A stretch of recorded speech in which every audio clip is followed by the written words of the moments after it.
Good morning. बैठ।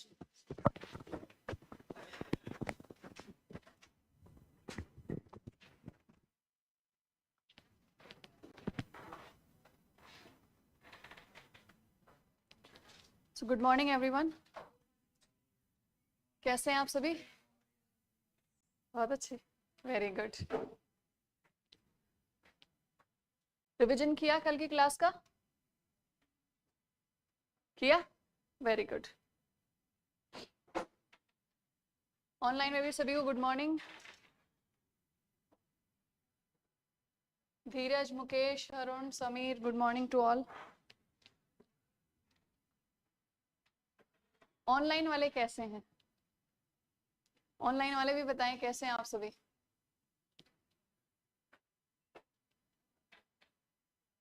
हाँ, कैसे हैं? ऑफलाइन जैसे हैं? ऑफलाइन जैसे, मतलब सभी अच्छे ही होंगे फिर तो।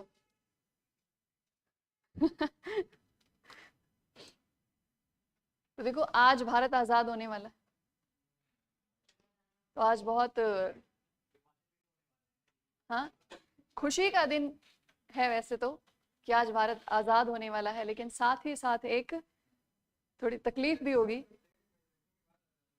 हाँ हाँ, फिर भी आज का हम टारगेट बता रहे हैं ना, तो एक थोड़ा नहीं, विभाजन और स्वतंत्रता फिर वो एक साथ पॉइंट है ना। कल 14th है। हाँ हाँ हाँ हाँ, तो विभाजन हो जाएगा और विभाजन के साथ फिर इंडिपेंडेंस है ना, तो कल सेलिब्रेट करो, है ना।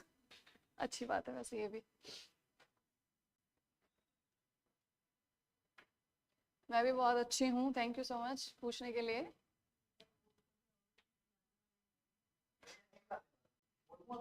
हाँ?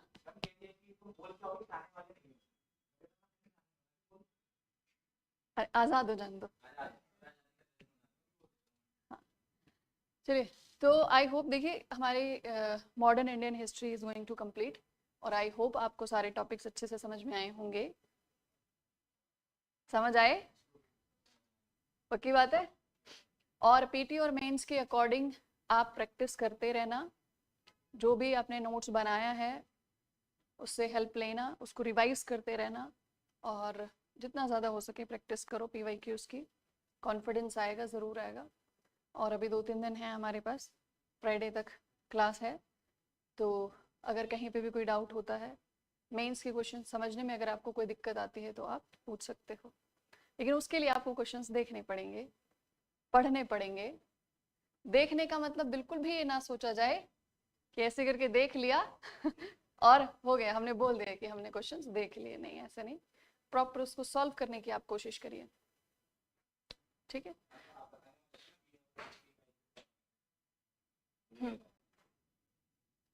कोई बात नहीं, आप याद दिला दो, है ना। सबके सहयोग से ही सबका विकास होगा। तो लास्ट क्लास में डिस्कस करते हैं इसको कि पीवाईक्यूज कैसे सॉल्व करने हैं, ठीक है। तो आज की क्लास शुरू करते हैं। आज के हमारे कुछ इंपॉर्टेंट टॉपिक्स हैं। हम पैरेलली दो चीजों को लेकर चलेंगे। एक, ब्रिटिश शासन के द्वारा, एक तरफ हम देखेंगे कि ब्रिटिश शासन के द्वारा किस तरह से भारत को, जो कि उनका उपनिवेश था, स्वतंत्र करने के लिए प्रयास किए जा रहे थे, और पूरा मन बना चुके थे ब्रिटिश कि अब भारत को आजाद करना है। उसके पीछे दो कारण थे। एक, दूसरे विश्व युद्ध के बाद ब्रिटेन की स्थिति काफी खराब हो गई थी, और दूसरा कि द्वितीय विश्व युद्ध के बाद ब्रिटेन में जो दूसरी गवर्नमेंट बनी, जो नई सरकार का गठन हुआ, वो उदार सरकार थी, ठीक है। लेबर पार्टी की गवर्नमेंट थी, उदार सरकार थी, और उसका नेतृत्व कौन कर रहे थे? क्लेमेंट एटली, प्रधानमंत्री, ठीक है, क्लेमेंट एटली ब्रिटेन के प्रधानमंत्री। और उन्होंने साफ कह दिया था, जैसे ही प्रधानमंत्री बने उसके बाद उन्होंने कह दिया था कि अब भारत की स्वतंत्रता का मार्ग प्रशस्त किया जाए, अब योजना बनाई जाए और भारत को किस तरीके से भारतीयों को शक्ति का हस्तांतरण करना है, ये योजनाएं बनाई जाए। ठीक है, तो हम एक तरफ पढ़ेंगे कि ब्रिटिश शासन के द्वारा शक्ति का हस्तांतरण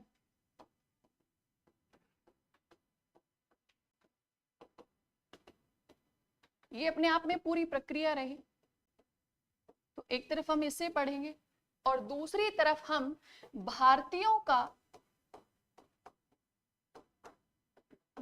के द्वारा लगातार प्रयास, बहुत ध्यान से समझना आज की क्लास को। दो चीजें हैं यहाँ पर, एक तरफ की खुद ब्रिटेन की जो गवर्नमेंट थी, ब्रिटेन की जो सरकार थी, वो क्या चाह रही थी कि अब भारत को या भारतीयों को अब पावर ट्रांसफर कर दी जाए, शक्ति का हस्तांतरण किया जाए, भारतीयों को सौंप दीजिए शक्ति, सत्ता सौंप दीजिए। ये जो प्रक्रिया चल रही थी ना, जो प्रोसेस चल रही थी, ये पूरी की पूरी उनकी इच्छा पर भी निर्भर नहीं थी। मतलब पूरी की पूरी उनकी इच्छा भी इसमें नहीं थी, कुछ दबाव भी शामिल था। समझ रहे हो? क्योंकि कहीं ना कहीं भारतीयों ने 1945 के बाद सिचुएशन भी ऐसी क्रिएट कर दी थी कि ब्रिटिशर्स को बिल्कुल यकीन हो गया कि अब बाय फोर्स आप इंडिया को कंट्रोल नहीं कर सकते और भारतीय अब आपके नियंत्रण में नहीं रह सकते। तो यहां दो चीजें हैं, एक कि पावर ट्रांसफर की पूरी प्रोसेस कि कौन कौन से स्टेप्स लिए गए, and on the other side we will discuss about the efforts of Indians, कि भारतीयों ने किस तरीके से दबाव बनाया ब्रिटिश शासन के विरुद्ध। ठीक है, अब इसको देखते हैं पहले कि इसमें हम क्या क्या डिस्कस करेंगे।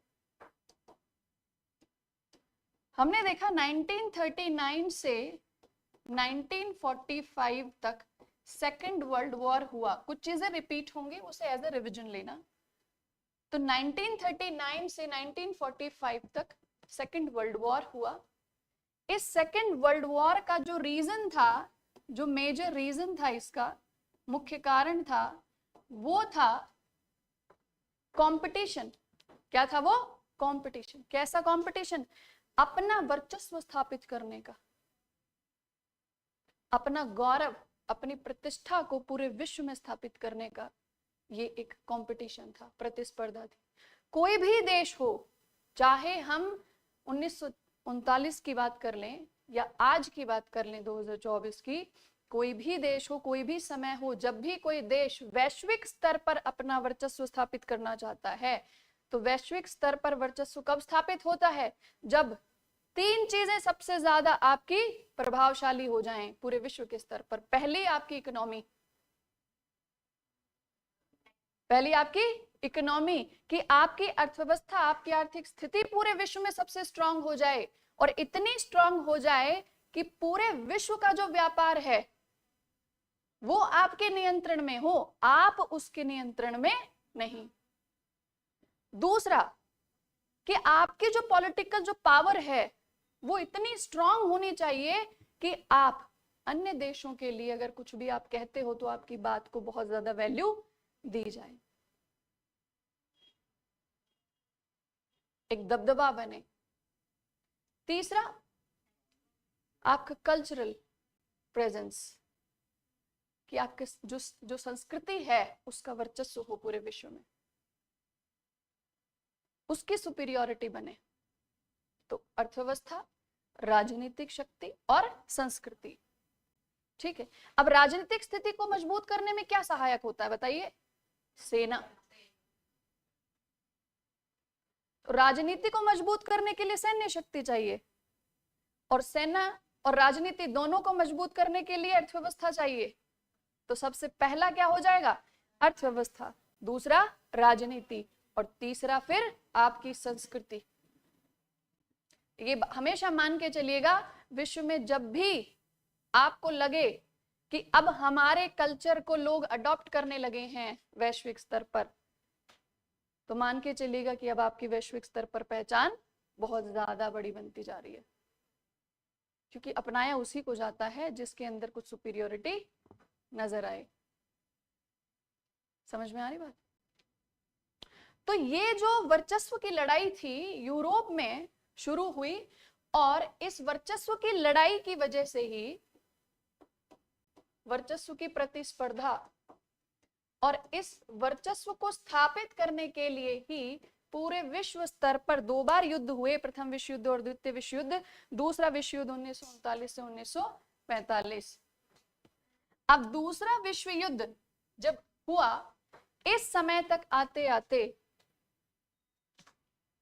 जो महाशक्तियां थी अब तक, जैसे ब्रिटेन, फ्रांस, ये वो महाशक्तियां जिन्होंने अपनी इकोनॉमिक सुपीरियोरिटी क्रिएट करने के लिए बहुत सारे उपनिवेश बनाए थे, और उन्हीं उपनिवेशों को अपने साथ युद्ध में शामिल करते थे। तो सेकेंड वर्ल्ड वॉर के बाद यही महाशक्तियां कैसी हो गई? कमजोर पड़ गई। इन्हीं की इकोनॉमिक जो पोजीशन थी वो वीक होती चली गई, और दूसरी साइड जो उपनिवेश थे उनमें इन शक्तियों का विरोध होने लगा, और उपनिवेश से मुक्ति की डिमांड होने लगी, उसकी मांग की जाने लगी।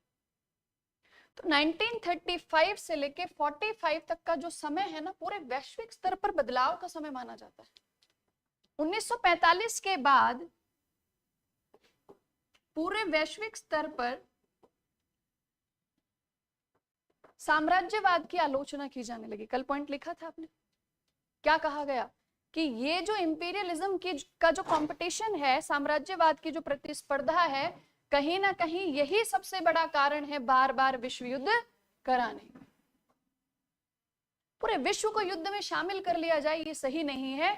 अगर वो क्षेत्रीय लड़ाई है तो उसे वहीं की वहीं समाधान किया जाए, उस क्षेत्रीय लड़ाई को वैश्विक लड़ाई में बदला ना जाए। और ये बार बार बदला जाएगा यदि साम्राज्यवाद, है ना, उपनिवेशवाद अगर ये खत्म नहीं होंगे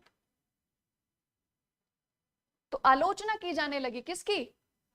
साम्राज्यवाद की, उपनिवेशवाद की आलोचनाएं होने लगी।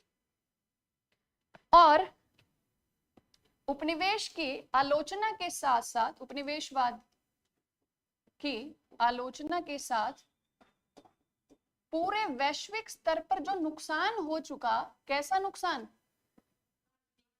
आर्थिक भी और जन हानि भी बहुत ज्यादा हुई थी। कल हमने डिस्कस किया कि न्यूक्लियर वेपन का यूज होके जब विश्व युद्ध को समाप्त किया गया यूज करके, ठीक है, तो एक बहुत बड़ा ये क्वेश्चन मार्क खड़ा हो गया कि हम क्या कर रहे हैं। क्या हमने टेक्नोलॉजी को इसलिए डेवलप किया है कि हम पूरी की पूरी सभ्यता का विनाश कर दें, पूरी की पूरी मानव प्रजाति को नष्ट कर दें, और जो है प्रेजेंट में उसको तो नष्ट करें ही करें, आने वाली पीढ़ियों को भी नष्ट कर दें हम? तो क्या ये तकनीकी हमने इसलिए बनाई कि क्या वर्चस्व का मतलब, शक्तिशाली होने का मतलब ये हो जाए कि आप जो है निर्दोष जनता को खत्म कर दो? तो उन्होंने कहा ये तो बहुत बड़ा सवाल है। अगर इस तरीके से हथियारों की होड़ रहेगी, अगर इस तरीके से उपनिवेशवाद की होड़ रहेगी, प्रतिस्पर्धा होती रहेगी शक्ति के लिए, तो विश्व का जो है विनाश निश्चित है। आज नहीं तो कल होगा। इस बार तो विश्व युद्ध परमाणु हथियार के प्रयोग से समाप्त हुआ है, अगला विश्व युद्ध इससे शुरू होगा। तो जो दूसरा पॉइंट यहाँ पे आपको याद रखना है, ये उस समय की परिस्थितियां हैं, आपको याद रखनी है। आपको आंसर फ्रेम करने में बहुत ज्यादा हेल्प करेगी। क्वेश्चन जैसे भी आए, आप एक बार उस क्वेश्चन को पढ़ के कि किस समय की बात कर रहा है, उस समय की परिस्थितियों को एक बार तुरंत याद कर लेना, उसके बाद अपना आंसर फ्रेम करना, आपको बहुत अच्छे मार्क्स मिलेंगे। तो दूसरा यहां पे क्या कि वैश्विक स्तर पर शांति व सुरक्षा, ये दो शब्द ऐसे ही नहीं जोड़ दिए गए। वैश्विक स्तर पर शांति और सुरक्षा ऐसे ही नहीं जोड़ दिए गए। शांति, एक बात बताइए, जापान जापान को दूसरे विश्व युद्ध में पराजित किया। परमाणु हथियारों के उपयोग से जापान भी इस समय तक बहुत ज्यादा टेक्नोलॉजिकली डेवलप हो चुका था। तकनीकी का विकास जापान में बहुत हो चुका था। वो याद कर रहे थे कि प्रथम विश्व युद्ध में जर्मनी को इस तरीके से जब हमने पराजित किया तो उसका रिजल्ट क्या हुआ कि जर्मनी दोबारा से आया, दोबारा आया और पिछली बार की तुलना में कहीं ज्यादा अग्रेसिवनेस के साथ है।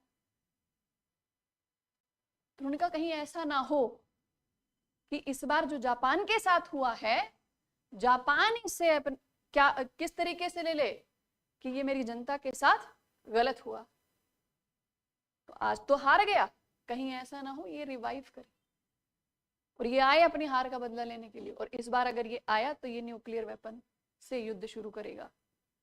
तो सबने कहा बड़ा गंभीर मसला हो चुका है, ये समाधान करिए, विश्व के स्तर पर शांति नहीं होने वाली।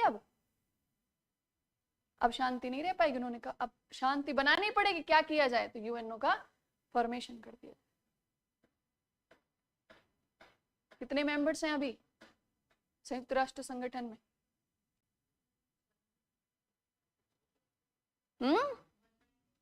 जी 193। ठीक है, तो वैश्विक स्तर पर शांति की बात इसीलिए की गई कि सबसे संकल्प करा लो, सबसे संकल्प कराओ कि अब क्या क्या होगा, कोई भी सिचुएशन आ जाए हम शांतिपूर्ण तरीके से उसका निपटारा करेंगे, लड़ाई नहीं करेंगे। और सुरक्षा कि जब शांतिपूर्ण तरीके से जब समाधान किया जाएगा तो पूरे विश्व में सभी को सुरक्षा भी मिलेगी, वरना हमेशा असुरक्षा का भाव बना रहेगा, इनसिक्योरिटी बनी रहेगी। और सोच के देखिए दूसरे विश्व युद्ध खत्म होने के बाद जब यूएसए और यूएसएसआर दो महाशक्तियां बन गई थी, दो महाशक्तियां बनने के बाद कोल्ड वॉर वर्ड सुना है ना, शीत युद्ध। वो युद्ध शीत क्यों रहा? क्योंकि यूएनओ और बाकी जो ये समझ लीजिए सबका कंट्रीब्यूशन था वो शांति बनाए रखने के लिए लगातार। ठीक है,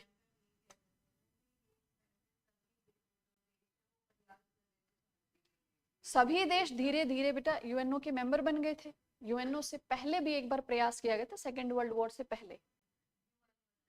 ठीक है, हाँ, league of Nations, Nations league बनी थी, लेकिन वो असफल रही सेकेंड वर्ल्ड वॉर रोकने में। इसलिए सेकेंड वर्ल्ड वॉर के बाद जब यूनाइटेड नेशन आया, ठीक है, और सब देश इसमें धीरे धीरे शामिल होते चले गए और ये कहा गया कि अब विश्व के स्तर पर शांति और सुरक्षा बनाना किसी एक की जिम्मेदारी नहीं है, सबको मिलकर प्रयास करना पड़ेगा। तो वहां पे दो चीजें आ जाती है, एक यूएनओ आ जाता है, दूसरा नाम। ठीक है, तो वो ये दो चीजें थी, इन्होंने मिलके क्या किया, शीत युद्ध को शीत ही रखा, वरना तुरंत तुरंत तीसरा विश्व युद्ध होने की पूरी पूरी संभावना थी। खैर वो अलग बात है, लेकिन 1945 में ये जो सिचुएशन बनी उपनिवेशवाद की आलोचना और पूरे विश्व में शांति और सुरक्षा स्थापित करना, अब इसी को आपको कनेक्ट करना है किससे? अब ये जो दोनों बातें जब वैश्विक स्तर पर आई तो इसका पूरा पूरा प्रभाव किसके ऊपर पड़ा? ब्रिटेन के ऊपर। अब ब्रिटेन की जनता भी अपनी सरकार से परेशान हो गई थी, उन्होंने कहा कि इस बार उदार सरकार का गठन होना चाहिए और 1945 में युद्ध समाप्त हुआ सितंबर में और उसके बाद वहां पर नई सरकार का गठन हुआ, ब्रिटेन में नई सरकार गठित हुई। अब जैसे ही ब्रिटेन में नई सरकार का गठन हुआ, यहां लिख देते हैं, लेबर पार्टी की सरकार का गठन कहां पे हुआ? ब्रिटेन में।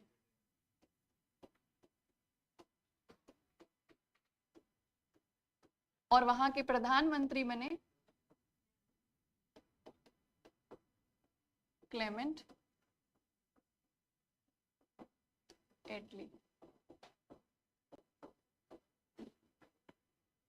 अब इन्होंने भारत के वायसरॉय को क्लियरली कहा कि अब आप क्या करेंगे, आप भारत के लिए योजना बनाइए, भारत के लिए योजना तैयार करिए, भारत में शक्ति के हस्तांतरण की योजना तैयार की जाए, ये इन्होंने आदेश दिया।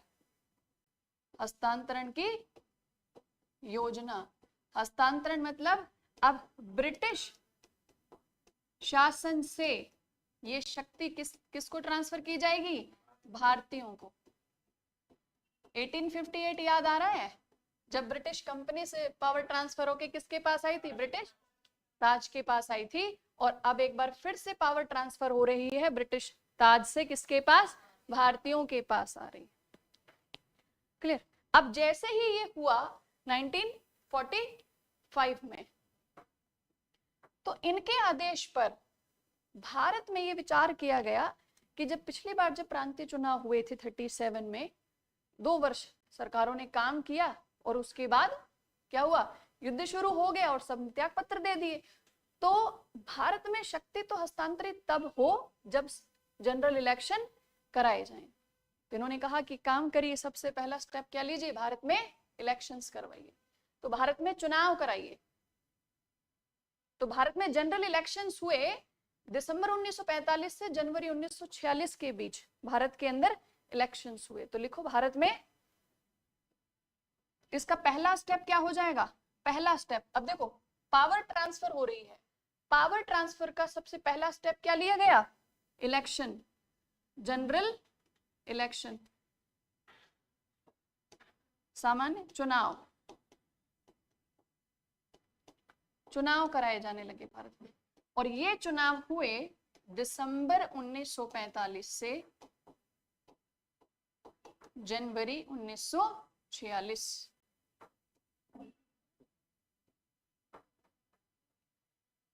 दिसंबर 1945 से जनवरी 1946। जब ये चुनाव हुए तो चुनाव 2 आधारों पर हुए। एक केंद्रीय स्तर पर, मतलब 2 स्तर पर हुए। एक केंद्रीय स्तर पर मतलब सेंट्रल असेंबली के लिए, केंद्र की विधायिका के लिए चुनाव, और दूसरा प्रांतीय विधायिकाओं के लिए। तो केंद्रीय स्तर पर यहां पे लिख लो केंद्रीय विधायिका और प्रांतीय विधायिकाओं।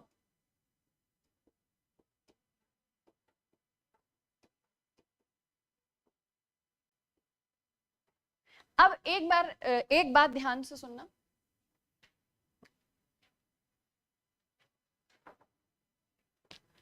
एक बात ध्यान से सुनना।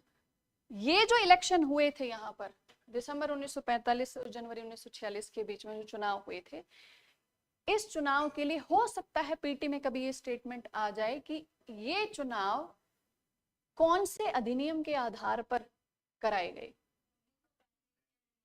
नहीं, 1919 आएगा। क्यों? क्योंकि 1935 को प्रॉपरली एक्सेप्ट ही नहीं किया गया था। तो जो चुनाव हुए यहाँ पर वो किस आधार पर हुए? 1919। उन्होंने कहा अभी 1919 के हिसाब से कराओ, ये इंतरिम गवर्नमेंट का फॉर्मेशन होगा, जो कॉन्स्टिट्यूएंट असेंबली बनाएंगे, वो असेंबली संविधान की सभा, वो असेंबली अंतरिम सरकार का गठन करेगी, और जब संविधान बन जाएगा तो संविधान के अनुसार स्वतंत्र भारत के चुनाव होंगे। समझ में आया? तो किस अधिनियम के आधार पर ये चुनाव लड़े गए थे? 1919। तो याद रखना ये। अब केंद्रीय विधायिका और प्रांतीय विधायिका में चुनाव हुए। अब हम ब्रॉड एस्पेक्ट में देखते हैं कि इन चुनावों में किसके पास, मतलब किसको कितना इंपॉर्टेंट, मतलब किसको कितनी वोट मिली। तो लगभग 102 सीटें थी, जिनमें से 57 सीट्स आईएनसी को मिली, भारतीय राष्ट्रीय कांग्रेस को मिली। 30 सीट्स किसको मिली? मुस्लिम लीग को मिली। और रिमेनिंग जो 15 सीट्स हैं ये किसको मिली? अदर्स लिख दो यहाँ पर। क्लियर? तो भारतीय राष्ट्रीय कांग्रेस को कितनी वोट, मतलब कितनी सीट्स मिली? केंद्रीय विधायिका में भारतीय राष्ट्रीय कांग्रेस को 57 सीटें मिली। टोटल कितनी थी?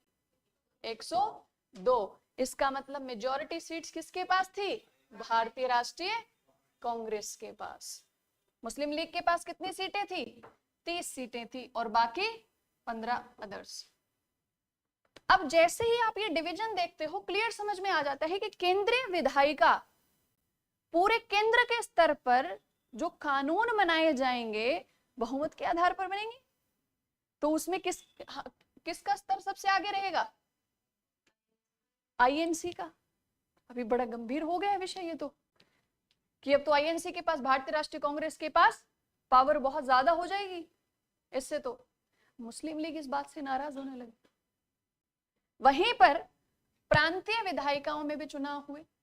प्रांतीय विधायिकाओं में 1585 सीटों पर चुनाव हुए। जितने भी प्रांत थे उनके मिला के 1585 सीटों पर चुनाव हुए, जिनमें से आईएनसी ने 923 सीट्स, कितनी? 923 सीटों पर जीत हासिल की। और मुस्लिम लीग ने 425 सीट। 425 सीट किसके पास? मुस्लिम लीग। ये जो नंबर है ना, ये नंबर आपसे पूछा नहीं जाएगा पीटी में। बहुत रेयर केस है कि अगर नंबर पूछ ले, लेकिन ये फिर भी हम यहाँ पे इसलिए लिख रहे हैं ताकि आपको एक क्लियरली एक व्यू मिल जाए कि जब चुनाव हुए केंद्रीय विधायिका के लिए और प्रांतीय विधायिकाओं के लिए, जब चुनाव हुए तो दोनों ही स्तर पर ये परिणाम सामने आए कि भारतीय राष्ट्रीय कांग्रेस को भारत के एक बड़े जनसमूह का समर्थन प्राप्त है। समझ में आई बात? मतलब अखिल भारतीय स्तर पर अगर देखा जाए तो सबसे बड़ी पार्टी बनकर कौन सामने आई? भारतीय राष्ट्रीय कांग्रेस की। भारत के इतने बड़े जनसमूह का समर्थन भारतीय राष्ट्रीय कांग्रेस के साथ है। और जब ये देखा गया तो अब इसका नुकसान क्या होगा बताइए? जब ये फैक्ट सामने आया, ये परिणाम सामने आया, तो क्या हुआ होगा? इस परिणाम का क्या परिणाम निकला?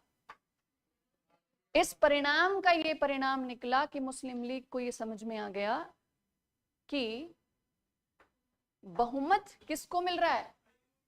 बहुमत दोनों ही स्तर पर, केंद्र हो या राज्य हो, दोनों ही स्तरों पर भारतीय राष्ट्रीय कांग्रेस को ही बहुमत मिल रहा है।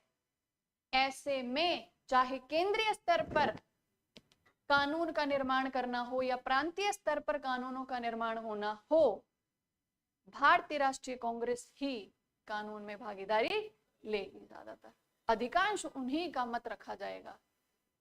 तो अब हमारे तो हित तब ही पूर्ण होंगे जब अलग राष्ट्र होगा। समझ में आई बात? तो एक तरफ ये जो चुनाव हुए, लिखो, स्टार मार्क करके लिखो, इन चुनावों के परिणाम स्वरूप, इन चुनावों के परिणामों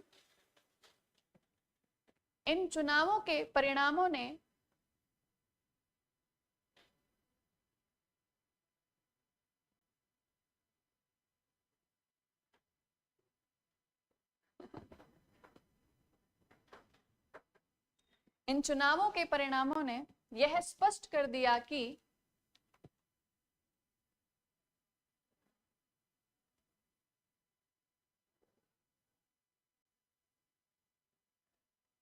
अखिल भारतीय स्तर पर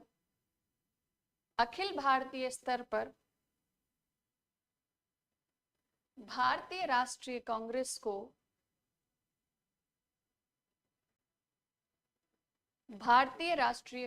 को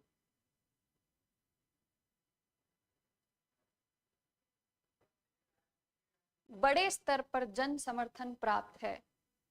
बड़े स्तर पर जन समर्थन प्राप्त है।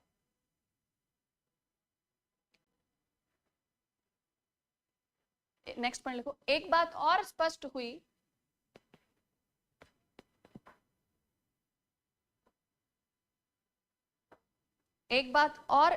हुई कि मुस्लिम लीग भारत के अधिकांश मुस्लिम समुदाय का प्रतिनिधित्व करती है।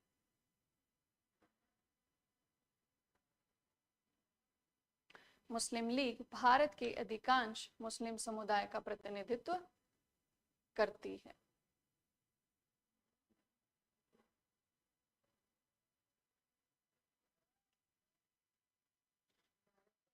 मुस्लिम समुदाय मतलब ज्यादातर जो मुस्लिम जो कैंडिडेट्स जो खड़े हुए थे वो मुस्लिम लीग की तरफ से खड़े हुए, ज्यादातर जो उम्मीदवार थे वो किधर से आए, मुस्लिम लीग की तरफ से। तो ये मान सकते हैं कि मुस्लिम लीग मतलब भारत के मुस्लिम समुदाय की आवाज।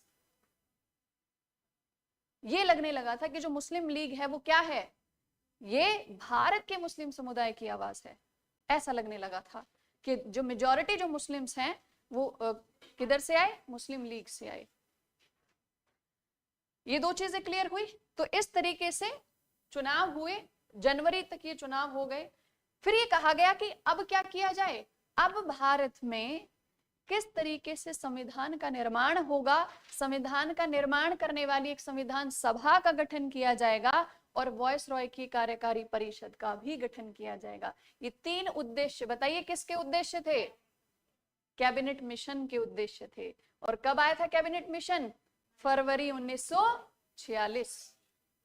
यहां क्या लिखा हुआ है, जनवरी 1946 कि जैसे ही चुनाव भारत में संपन्न हुए कैबिनेट मिशन भेजा गया कि अब जाइए, अब आगे की कार्रवाई करिए। समझ में आ रही बात।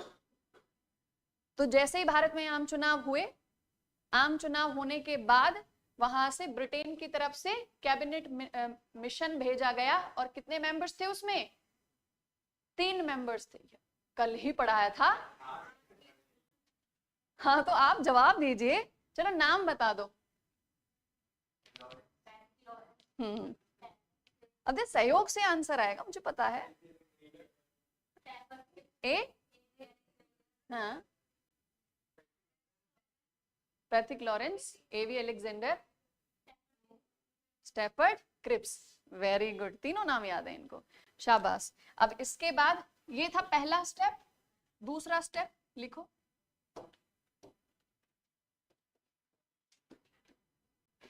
दूसरा स्टेप क्या था, भारत में कैबिनेट मिशन भेजा गया। भारत में कैबिनेट मिशन भेजा गया।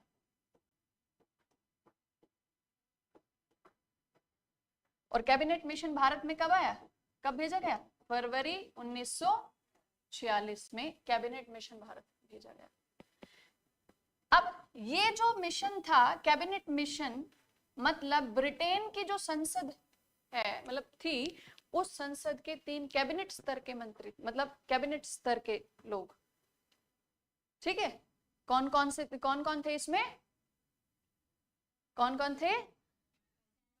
हाँ, वही देख रही हूँ। पैथिक लॉरेंस, नहीं आप मत बोलिए इस बार, बाकी। हाँ अच्छा, बाकियों को भी याद हो गए होंगे, बताइए। ये नहीं चलेगा, ये एक्सक्यूज नहीं, आप पीछे।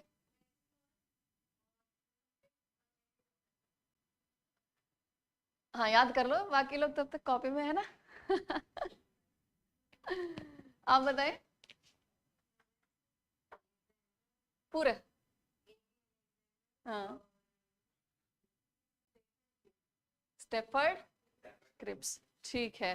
तो कैबिनेट मिशन भारत भेजा गया और इस मिशन का उद्देश्य क्या था, इसके उद्देश्य में था भारत के लिए संविधान का निर्माण। 3 उद्देश्य थे इसके, बताइए, आप बोलते रहिए, एक एक करके बताओ। भारत के लिए संविधान का निर्माण। अब संविधान का निर्माण कैसे होगा, संविधान सभा का गठन।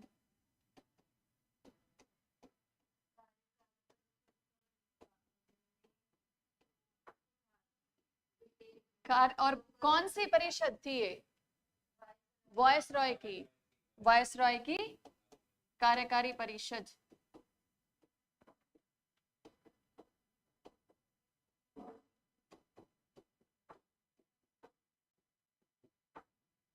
अच्छा अब बताइए, जो संविधान बनेगा वो किसके द्वारा बनाया जाएगा, संविधान सभा के द्वारा, है ना। संविधान सभा, भारतीयों के द्वारा निर्मित संविधान सभा के द्वारा भारत का संविधान बनाया जाएगा। और ये जो संविधान सभा होगी, इसके मेंबर्स का चुनाव कैसे किया जाएगा, संविधान सभा कैसे बनाई जाएगी, वेरी गुड, प्रांतों के जो चुनाव हुए उन प्रांतीय विधायिकाओं से उन प्रांतीय विधायिकाओं से संविधान सभा के सदस्यों का चुनाव किया जाएगा। मतलब संविधान सभा का गठन कैसे हुआ? अप्रत्यक्ष रूप से निर्वाचित सदस्य संविधान सभा के सदस्य बने। ठीक है, तो लिखो, अब लिखो संविधान सभा का गठन। हाँ जी, हेडिंग लिखिए, संविधान सभा का गठन। ऑनलाइन वाले भी आंसर दे रहे हैं, very good, very good Sameer, Dheeraj, क्या बात है मोनिका, वेरी गुड। नेक्स्ट लिखिए, संविधान सभा का गठन। अब लिखिए, कैबिनेट मिशन के अनुसार, नोट्स बनाइए फटाफट। कैबिनेट मिशन के अनुसार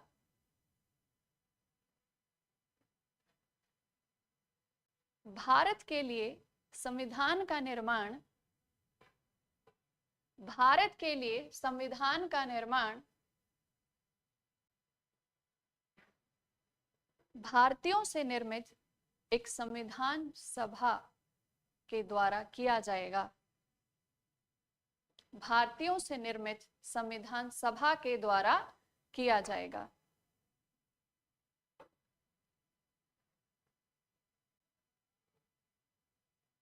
ठीक, नेक्स्ट पॉइंट,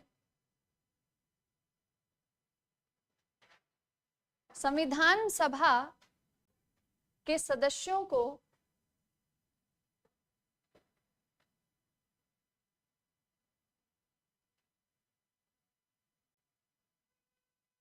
प्रांतीय विधायिकाओं से निर्वाचित, प्रांतीय विधायिकाओं से निर्वाचित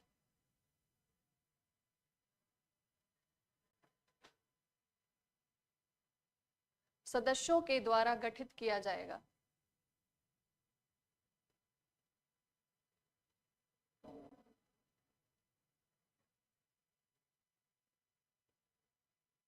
ब्रैकेट में लिखिए, हाँ, जो प्रांतों में जो निर्वाचित हो चुके हैं उनके द्वारा संविधान सभा के सदस्य संविधान सभा का निर्माण करेंगे। ठीक है, ब्रैकेट में लिखो, अप्रत्यक्ष रूप से निर्वाचित सदस्य, अप्रत्यक्ष रूप से निर्वाचित सदस्य। अप्रत्यक्ष रूप से कैसे? प्रांतों में जो चुनकर आ चुके हैं उनमें से संविधान सभा के सदस्य चुने जाएंगे। समझ में आया? प्रांतों में जो चुनकर आ गए हैं उनमें से संविधान सभा के सदस्य चुने जाएंगे। क्लियर है? लिख लो ये लाइन, समझ में आएगा। प्रांतों में हमने देखा ना, प्रांतों में ये इलेक्ट हुए मेंबर्स, चुने गए ये सदस्य। अब इनमें से ही सदस्य किसके मेंबर होंगे? संविधान सभा के। ये चुनकर आ गए। अब भारतीय राष्ट्रीय कांग्रेस इनमें से सदस्यों को आगे भेजेगी कि हम इनमें से चुनाव करते हैं कि कौन सा सदस्य संविधान सभा का मेंबर होगा। आईएनसी ने अपनों में से भेजा, मुस्लिम लीग ने अपने में से भेजा, इस तरीके से। तो प्रांतों से, जो प्रांतों में जो चुनकर आ चुके हैं विधायिकाओं में, अब उनमें से सदस्यों का चुनाव कहां किया जाएगा? संविधान सभा के लिए। समझ में आ रहा है? जैसे अभी भारत में इलेक्शन होते हैं 3 स्तर पर, केंद्रीय, राज्य और स्थानीय चुनाव होते हैं। जो स्थानीय स्तर पर जो चुनाव होते हैं, स्थानीय सरकार का गठन करते हैं, लोकल गवर्नमेंट। लोकल गवर्नमेंट में भी कितने स्तर के होते हैं? 3 स्तर के होते हैं। कौन कौन से? जो सबसे निम्न स्तर पर कौन से होते हैं? ग्राम पंचायत, उसके बाद ब्लॉक समिति और उसके बाद जिला परिषद। अब जिला परिषद के जब चुनाव होते हैं तो वहां जो चुने जाते हैं उन्हें जिला पार्षद कहा जाता है। पार्षद के इलेक्शंस होते हैं। पार्षद के इलेक्शन होने के बाद उनका अध्यक्ष चुना जाता है। अध्यक्ष कैसे चुना जाता है? क्या उसका डायरेक्ट इलेक्शन होता है? नहीं, जो चुने हुए सदस्य होते हैं उन्हीं में से वोटिंग के द्वारा किसी एक को अध्यक्ष बनाया जाता है, जो जिला परिषद की अध्यक्षता करता है। समझ में आ रहा है?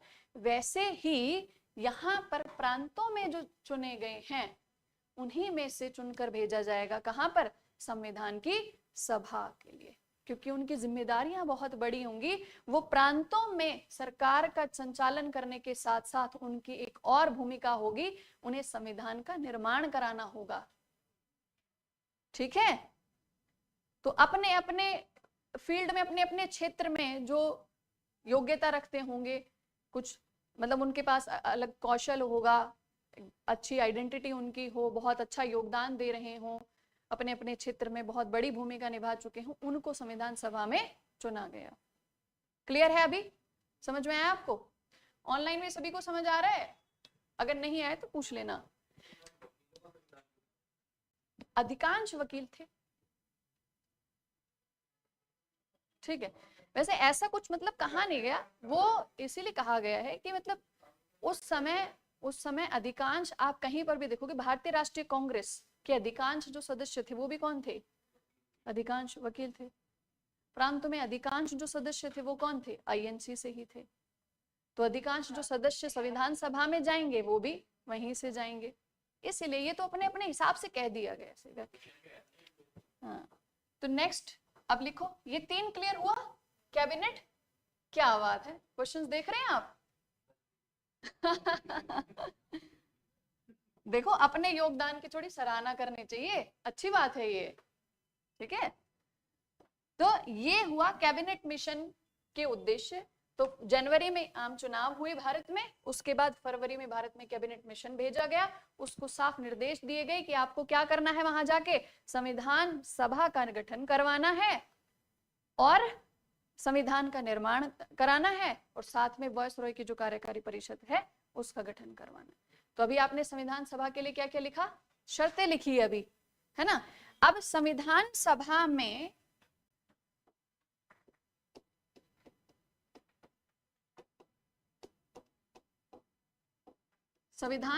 में कुल 389 सदस्य की घोषणा हुई। कितने सदस्य? 389 टोटल मेंबर्स, कुल सदस्य।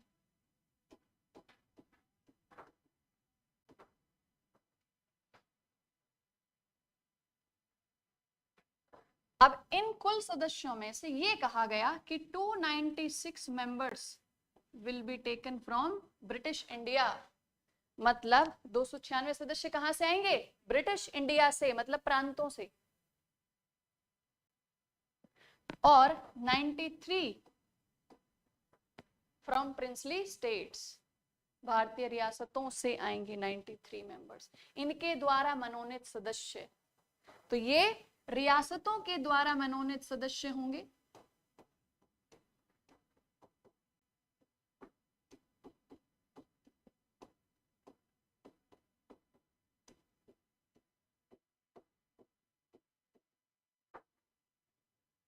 और यहां पर प्रांतों से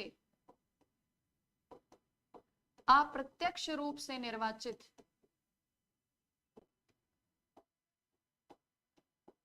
एक एक लाइन यहां पे जो आप लिख रहे हो उसे तुरंत क्लास के अंदर ही याद कर लो, क्योंकि आज फैक्चुअल बेसिस पे बहुत ज्यादा इंफॉर्मेशन आपको कलेक्ट करनी है। तो कोशिश करो कि जैसे क्लास खत्म हो तब तक ये सब आपको याद हो जाए, समझ में भी आए और याद भी हो जाए। तो प्रांतों से अप्रत्यक्ष रूप से निर्वाचित,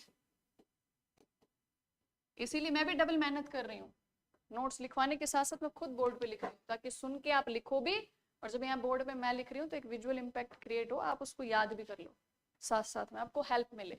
तो टोटल मेंबर्स कितने बोले गए? 389, जिनमें से 296 कहां से होंगे? प्रांतों से। ये अप्रत्यक्ष रूप से निर्वाचित होंगे। अप्रत्यक्ष रूप से निर्वाचित मतलब कहां से निर्वाचित? प्रांतीय विधायिका। क्या बोलोगे आप उसे? प्रांतीय विधायिका। आंसर भी लिखोगे तो सिर्फ प्रांत नहीं, क्या लिखोगे? प्रांतीय विधायिकाओं से। और यहां पर क्या लिखोगे? 93 कौन थे? रियासतों के द्वारा मनोनीत, यहां निर्वाचित नहीं है क्योंकि रियासतें हैं। अब जो राजा थे, जो नवाब थे, वो अपनी तरफ से किसी को नॉमिनेट करके वहां पर भेजेंगे। तो इस तरीके से यहाँ मनोनीत सदस्य होंगे, ये अप्रत्यक्ष निर्वाचित सदस्य होंगे। अब ये कहा गया, लेकिन बाद में जब मुस्लिम लीग संविधान सभा से बाहर हो गई, उन्होंने संविधान सभा में हिस्सा नहीं लिया, तो इनकी जो संख्या थी वो कम हो गई और वो संख्या रह गई 299। लिखो, परंतु यहां पे स्टार मार्क करके लिखो, मुस्लिम लीग ने संविधान सभा में हिस्सा नहीं लिया, इसलिए इनके सदस्यों की संख्या घटकर 299 हो गई।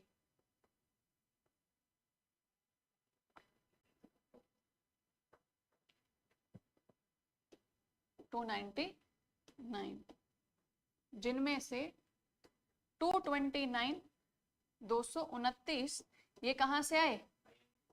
प्रांतों से। लिखो ऐसे ही, प्रांतों से।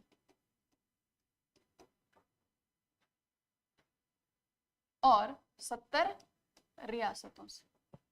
ठीक है, आप पॉलिटी में पढ़ोगे तो इसका और फर्दर डिवीजन होता है, 296 में भी डिवीजन हो जाता है।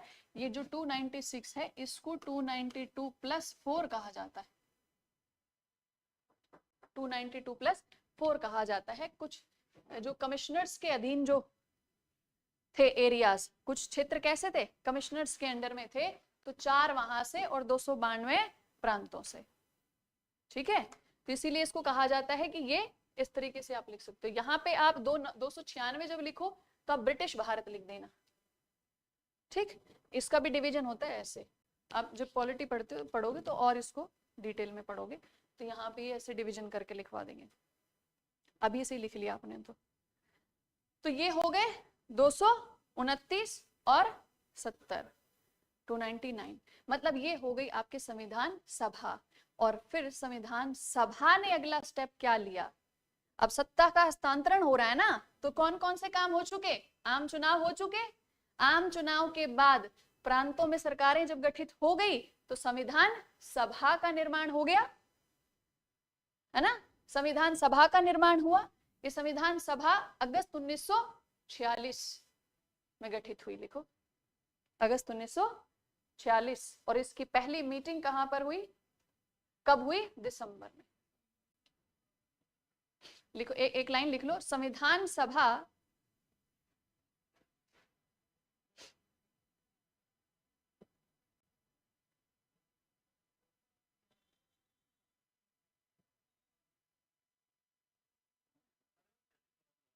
दिसंबर में पहली मीटिंग। लिखो, संविधान सभा का गठन अगस्त 1946 में हुआ। इसके पहले अस्थायी सदस्य, पहले अस्थायी अध्यक्ष, पहले अस्थायी अध्यक्ष सत्येंद्रनाथ सिन्हा, सत्येंद्रनाथ सिन्हा थे। अस्थायी लिखा है आपने, ठीक है, अंडरलाइन कर लीजिए उसे। ये अस्थायी अध्यक्ष थे। इसके बाद अध्यक्ष का चुनाव किया गया और पहले अध्यक्ष कौन बने थे? राजेंद्र प्रसाद जी बने थे। तो लिखो, पहले, हाँ, सच्चिदानंद सिन्हा, यू आर राइट, सच्चिदानंद सिन्हा। हाँ, लिखो, प्रोनाउंस करने में हो गया, मतलब ध्यान में वो आ गए। लिखो, प्रथम स्थायी अध्यक्ष डॉक्टर राजेंद्र प्रसाद बने। अस्थायी अध्यक्ष सच्चिदानंद सिन्हा और स्थायी डॉक्टर राजेंद्र प्रसाद।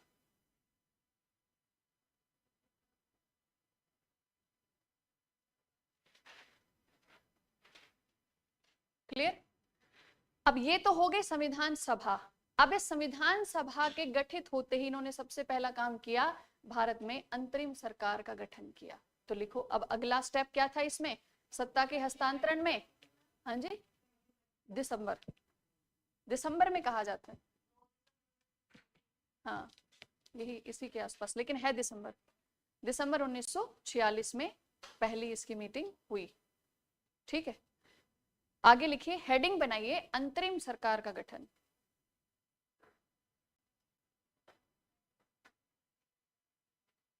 अंतरिम सरकार का गठन। अब अंतरिम सरकार में मुस्लिम लीग होगी कि नहीं होगी? क्योंकि संविधान सभा में ही नहीं है वो। नहीं, अंतरिम सरकार में भी मुस्लिम लीग ने पार्टिसिपेट नहीं किया था। लिखो, अंतरिम सरकार का गठन लिखो। पंडित जवाहरलाल नेहरू के नेतृत्व में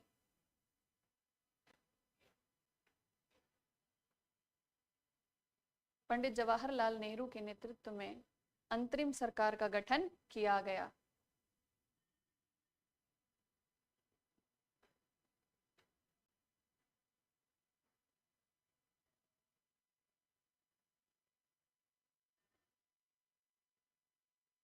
और इस अंतरिम सरकार ने कब तक काम किया? इसका कार्यकाल कब तक रहा? 15 अगस्त 1900। अच्छा, यही सुनना चाह रही थी मैं। पहले चुनाव कब हुए भारत में? कब हुए? 51 में, 1951। ठीक है, तब हुए। वहां तक इन्होंने, जब पहली स्वतंत्र भारत की सरकार गठित हुई तब। ठीक है, आप पॉलिटी में इसको डिटेल से पढ़ लेना।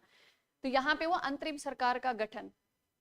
अब अंतरिम सरकार के गठन के बाद अब अंतरिम सरकार ने अपना काम करना शुरू कर दिया। एक कल आपने एक पॉइंट और पढ़ा था, वॉयसरॉय की कार्यकारी परिषद का गठन। और वॉयसरॉय की कार्यकारी परिषद के गठन के लिए क्या कहा गया था? कल पढ़ लिया था ना आपने ये टॉपिक।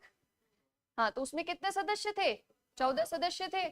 उनमें से आईएनसी के कितने? 5, मुस्लिम लीग के 5 और 4 सदस्य अन्य। कौन कौन से थे वो अन्य? सिख, ईसाई, पारसी और दलित वर्ग। तो 4 ये हो गए, 5 मुस्लिम लीग के थे और 5 आईएनसी के थे।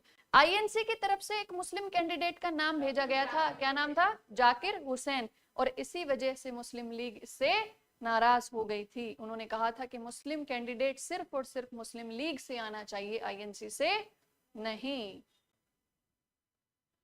क्लियर? अब ये जो वायसराय की कार्यकारी परिषद बनी थी, इससे अंतरिम परिषद का नाम दिया गया। अंतरिम परिषद कहा गया इसे। तो अगर आ जाए नाम अंतरिम परिषद तो ये मत सोचना ये क्या था। अंतरिम परिषद कौन सी थी? जो वायसराय की कार्यकारी परिषद का गठन हुआ कैबिनेट मिशन के अकॉर्डिंग। ठीक है, एक स्टार मार्क करके एक लाइन लिख लो ताकि आपको याद रहे। लिखो, कैबिनेट मिशन के अनुसार। यहां पे देखो आपने 3 चीजें लिखी है। संविधान का निर्माण, इसकी जिम्मेदारी संविधान सभा को, तो संविधान सभा का गठन हो गया। अब वॉयसरॉय की कार्यकारी परिषद, तो वॉयसरॉय की कार्यकारी परिषद के बारे में पढ़ तो कर लिया था। अब इसके बारे में एक लाइन लिख लो बस। कैबिनेट मिशन के अनुसार गठित वायसरॉय की कार्यकारी परिषद को ही, वेरी गुड, ऑनलाइन वालों को भी याद है, बहुत अच्छा लगता है ऐसे देख के, बच्चे सब सीरियसली पढ़ते हैं। वायसरॉय की कार्यकारी परिषद को ही अंतरिम परिषद भी कहा जाता है। अंतरिम परिषद भी कहा जाता है। अब रिवाइज करो फटाफट इसको, क्लास के अंदर खत्म करना है ये टॉपिक। याद करो इसको फटाफट, अभी सिर्फ 1 मिनट का टाइम है। ऑनलाइन वाले भी याद करो तुरंत।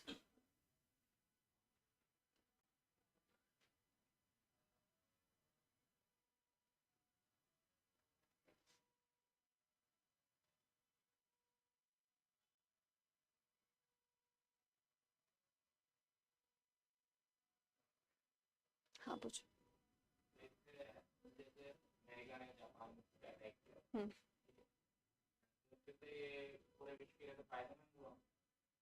कैसे?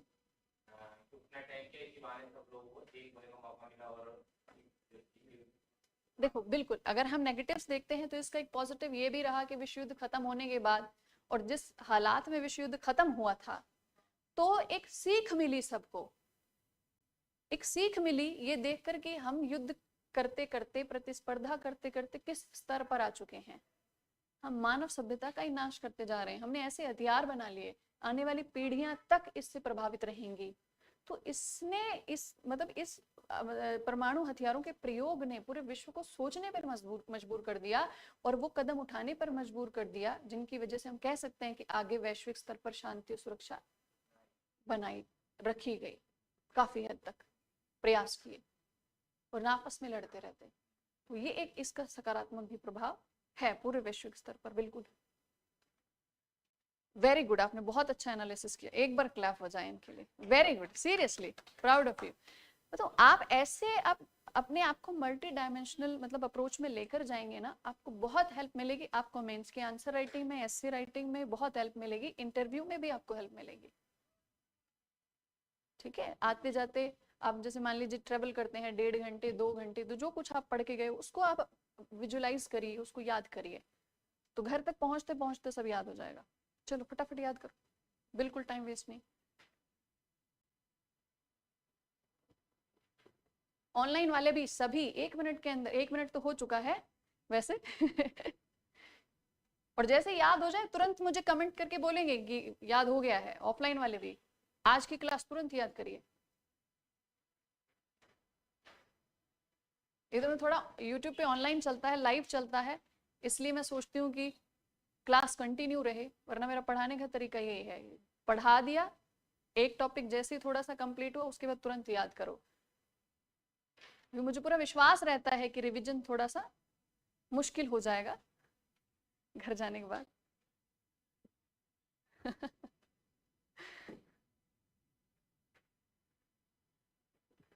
वेरी गुड धीरज, बाकी सभी अपडेट करिए।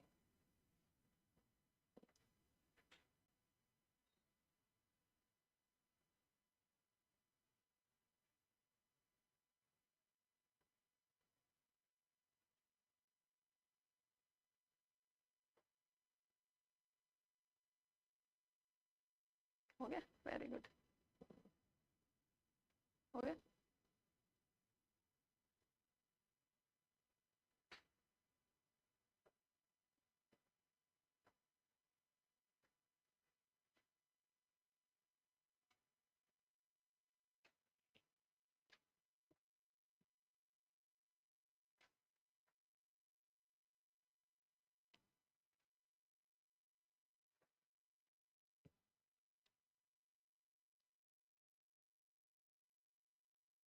हो गया याद?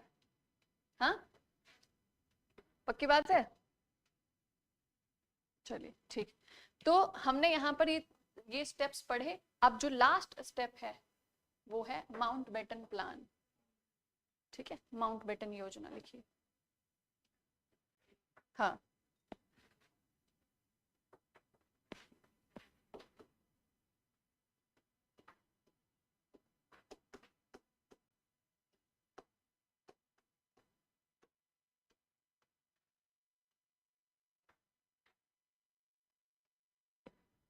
भारत के लास्ट वायसरॉय लॉर्ड माउंटबेटन। ठीक, इनको ब्रिटेन की सरकार की तरफ से निर्देश मिले कि अब आपको क्या करना है, अब इंडियंस को आपको पावर ट्रांसफर करनी है। अब थोड़ा सा उस परिस्थिति के बारे में जानते हैं। कहते हैं कि जब कैबिनेट मिशन भारत भेजा गया था तो ब्रिटेन की तरफ से साफ निर्देश थे कि हमें भारतीयों को शक्ति तो ट्रांसफर करनी है, पावर तो ट्रांसफर करनी है, लेकिन भारत की स्थिति इस समय तक बहुत खराब हो चुकी है। भारत की स्थिति इस समय तक बहुत खराब हो चुकी है। खराब कैसे हो चुकी है? सांप्रदायिक विभाजन दिखाई दे रहा है भारत में और मुस्लिम बहुल राष्ट्र की मांग की जा रही है मुस्लिम लीग के द्वारा। तो उन्होंने कहा कि ये हमारे ऊपर, ब्रिटेन के ऊपर बहुत बड़ा क्वेश्चन मार्क हो जाएगा कि इन्होंने अपने उपनिवेश को स्वतंत्र किया तो कैसे रूप में किया? उससे विभाजित करके उसको स्वतंत्र किया। तो कैबिनेट मिशन को साफ निर्देश दिए गए थे कि आप इस तरीके से योजना बनाइए कि भारत को बिना विभाजित किए स्वतंत्र करना है। तो जब कैबिनेट मिशन भारत में आया था तो उसने आते क्या कहा था कि इंडियन डोमिन बिना विभाजित हुए भारत स्वतंत्र होगा। ठीक है, तो कैबिनेट मिशन का प्लान तो यही था कि भारत में बिना विभाजन स्वतंत्रता दी जाए। उसने साफ इनकार कर दिया था कि दो राष्ट्र नहीं बनेंगे, और दो राष्ट्र नहीं बनेंगे इसके साथ साथ उन्होंने कहा तो ये कि दो राष्ट्र नहीं बनेंगे, लेकिन किया वही। कैसे समझाती हूं थोड़ा सा देखो। कल की क्लास में जब हम कैबिनेट मिशन पढ़ रहे थे, मैंने आपसे कहा था कि कैबिनेट मिशन ने जब ये कहा कि भारत एक संघ होगा, और संघ होगा तो उस संघ में ब्रिटिश भारत होगा और रियासतें होंगी, और सबको ये अधिकार है, उन रियासतों को भी अधिकार है कि वो रहना चाहते हैं। यानी माउंटबेटन प्लान में तो बिल्कुल क्लियरली कह दिया था। अब यहां पर उन्होंने कहा जो प्रांत होंगे वो प्रांत ग्रुप ए, ग्रुप बी और ग्रुप सी में डिवाइड कर दिए जाएंगे। याद है ग्रुप बी में कौन कौन से प्रांत रखे थे? नॉर्थ वेस्टर्न फ्रंट प्रोविंस, उसके बाद बलूचिस्तान, पंजाब और सिंध ठीक है। और ग्रुप सी में बंगाल और असम। और यहां पर ग्रुप ए में कौन कौन थे? Madras, Bombay, central province, United province, Orissa, Bihar. ये किसमें थे? ये सारे ग्रुप ए में थे। अब एक तरफ कैबिनेट मिशन ने ये कहा कि अनडिवाइडेड डोमिनियन होगा, भारत जो स्वतंत्र होगा वो कैसा होगा? बिना विभाजित किए भारत को स्वतंत्रता दी जाएगी। तो विभाजन के लिए इन्होंने एक तरफ मना कर दिया, विभाजन नहीं होगा, स्वतंत्र किया जाएगा, विभाजन नहीं होगा। दूसरी तरफ उन्होंने प्रांतों को कहा कि 3 समूह बनेंगे प्रांतीय। ठीक है, अब यहां इस ग्रुप बी के प्रांतों को देखिए, ये कौन से प्रांत है? सारे इंडिया के नॉर्थ वेस्टर्न पार्ट के सारे, है ना। ये हो गया north western front province, Balochistan, Punjab और सिंध, पूरा का पूरा पाकिस्तान, पश्चिमी पाकिस्तान। और इधर पूरी की पूरा क्या बना दिया? चलो आसाम को अलग अगर रख दिया जाए तो फिर भी ये क्या हो गया? पूर्वी पाकिस्तान।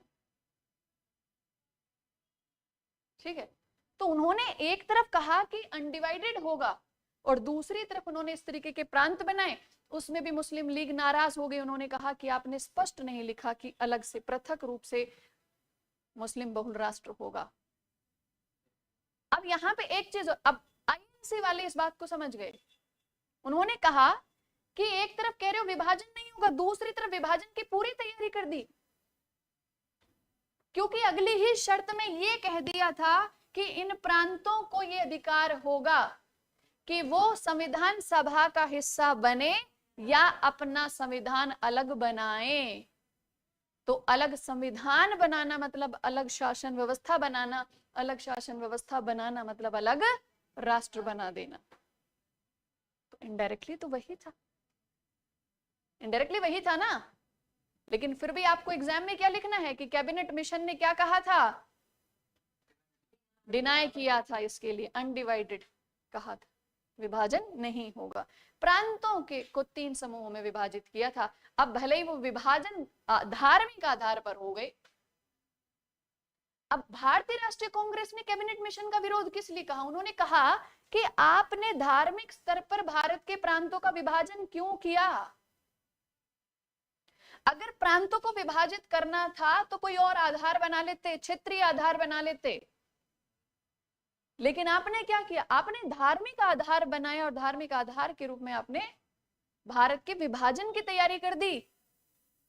तैयारी कैसे कर दी? आप अगर ये कह देते कि सभी प्रांत संविधान सभा का हिस्सा होंगे अनिवार्य, तो ये कह देते हम कि भारत संघ की तैयारी हो रही है, एक भारत संघ होगा, एक यूनिट बनेगी। लेकिन आपने क्या कह दिया कि प्रांतों के पास ये अधिकार है, संविधान सभा का हिस्सा बने या अपना पृथक संविधान बना लें। तो पृथक संविधान का नाम ही अपने आप में स्पष्ट करता है कि आपने विभाजन की तैयारी कर ली। अब भारतीय राष्ट्रीय कांग्रेस के नेताओं ने ब्रिटेन की सरकार पर सवाल उठाने शुरू कर दिए, साफ नाराज, बहुत नाराजगी, गुस्सा, और प्रत्यक्ष रूप से कहना शुरू कर दिया कि आप एक अच्छे देश या अच्छी शासन व्यवस्था से संबंधित हो ही नहीं, आपने एक तरफ अपने उपनिवेश के संसाधनों का शोषण किया, उनका दोहन किया, और दूसरी तरफ जाते जाते आप अपने उपनिवेश को क्या कर रहे हो, विभाजित करके जा रहे हो। तो इतिहास आपको याद रखेगा कि आपने अपने उपनिवेश के साथ क्या किया है। जो शासन करने के लिए आपने जो विभाजन की नीति अपनाई थी, उस नीति को आप रोक नहीं पाए, विभाजन करा के गए। अब बड़ा ब्रिटेन के ऊपर बड़ा प्रेशर क्रिएट होने लगा। उन्होंने कहा कुछ तो किया जाए, कुछ किया जाए। तो एक मतलब उन्होंने ये बीच का रास्ता निकालने की कोशिश की थी कि किसी को दिक्कत ना हो, विभाजन के लिए साफ इनकार भी हो जाए और मुस्लिम लीग को ये भी लगे कि हमारे हमारा जो ग्रुप है उसमें हमारे धर्म के आधार पर प्रांतों को शामिल किया गया है। पर उनको ये नहीं पता था कि मुस्लिम लीग तो पक्का इरादा करके बैठी है कि जब तक पृथक राष्ट्र नहीं होगा तब तक वो किसी भी चीज पे हाँ ही नहीं बोलेंगे। और तब कहते ब्रिटेन की संसद में बड़ी घनघोर चर्चा हुई इसके ऊपर। उन्होंने कहा कि अब ये मामला कंट्रोल करने लायक बचा ही नहीं है,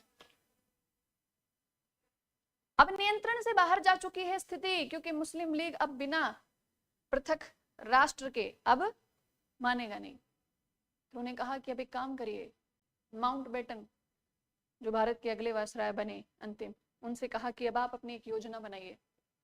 उन्होंने कहा ठीक है। तो यहाँ पर माउंटबेटन आए, माउंटबेटन ने, लिख लो यहाँ ब्रैकेट, यहाँ सामने लिख लो, ब्रैकेट में लिख लो इनके लिए, भारत के अंतिम वायसरॉय, भारत के अंतिम वायसरॉय को ब्रिटेन की संसद के द्वारा यह निर्देश दिए गए कि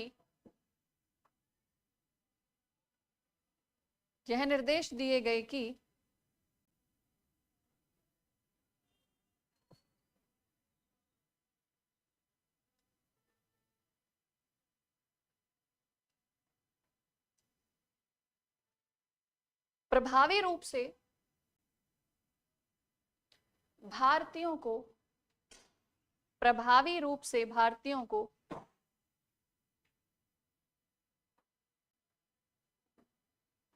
सत्ता का हस्तांतरण किया जाए। मतलब अब आप स्पीडी वे में, अब आप जल्दी जल्दी सत्ता ट्रांसफर करो। लास्ट में ब्रिटिश ने इतनी भगदड़ मचा दी कि जल्दी से इनको पावर ट्रांसफर करो और निकलो यहां से, क्योंकि उनको स्थिति स्पष्ट दिखाई दे गई थी कि जो बीज हमने बो दिए ना, उसकी वजह से यहाँ पर सांप्रदायिक दंगे होंगे ही होंगे, कोई रोक ही नहीं सकता अब। क्योंकि किसी भी कंडीशन पर आईएनसी विभाजन को स्वीकार नहीं करेगी और किसी भी कंडीशन में मुस्लिम लीग एक साथ रहने तैयार नहीं होगी। तो माउंटबेटन को बोला गया कि आप क्या करो, आप प्रभावी तरीके से सत्ता को अब हस्तांतरित करिए, बस अब बातचीत करिए दोनों पक्षों से और एक सहमति बनवाइए, और जो भी सहमति बने उसके हिसाब से आप विभाजन कर दीजिए, मतलब विभाजन कर दीजिए, स्वतंत्र कर दीजिए, जो बने वो कर दीजिए, पर अब पावर ट्रांसफर करो और वहां से बाहर। ठीक। दूसरी ओर जैसे ही संविधान सभा का गठन हुआ था, और मैंने कल आपको कहा था कि जवाहरलाल नेहरू ने कह दिया था, एक मीडिया कॉन्फ्रेंस के दौरान ये कह दिया था कि कोई बात नहीं, कैबिनेट मिशन का उद्देश्य जैसा भी हो, उन्होंने ये कहा है ना कि प्रांत अपना अलग से संविधान बना सकते हैं। तो हमें, और कैसा संविधान बनेगा, कैसी शासन व्यवस्था रहेगी, मसला ये नहीं हम बाहर खड़े होकर लड़ते रहें किसको कितनी सीटें, क्या करना है क्या नहीं करना। परेशानी तब तक है जब तक सभा शुरू नहीं हो जाती। एक बार संविधान सभा का हिस्सा हम बन जाए, उसके बाद शासन व्यवस्था कैसी होगी भारत की, वो सब हम सबको मिलकर ही तय करना है। अब जैसे उन्होंने ये बात कही तो उनकी बातों में तो क्या छलका कि भारत में अखिल भारतीय स्तर पर भारतीय राष्ट्रीय कांग्रेस का वर्चस्व है एक तरीके से। उन्होंने सोचा कि संविधान सभा जो होगी उसमें जो निर्णय लिए जाएंगे, जो संविधान का निर्माण होगा, वो भी कैसे लिया जाएगा? सहमति से लिया जाएगा, बहुमत के आधार से लिया जाएगा। और बहुमत रहेगा किसके पास? भारतीय राष्ट्रीय कांग्रेस के पास। अब इसी बात को सुनकर जिन्ना ने तुरंत ये निश्चय किया कि हम संविधान सभा का हिस्सा बिल्कुल नहीं बनेंगे। और उन्होंने कहा कि अब संविधान सभा से तो हम बाहर होंगे, बहिष्कार किया उसका। और उन्होंने कहा कि अब प्रत्यक्ष कार्रवाई की जाएगी, प्रत्यक्ष कार्रवाई की जाएगी। ठीक है, तो एक बॉक्स में लिख लीजिए साइड में, ये माउंटबेटन आपने हेडिंग बना ली है ना, तो अब साइड में एक बॉक्स में लिख लीजिए प्रत्यक्ष कार्रवाई दिवस। प्रत्यक्ष कार्रवाई दिवस 16 अगस्त 1946।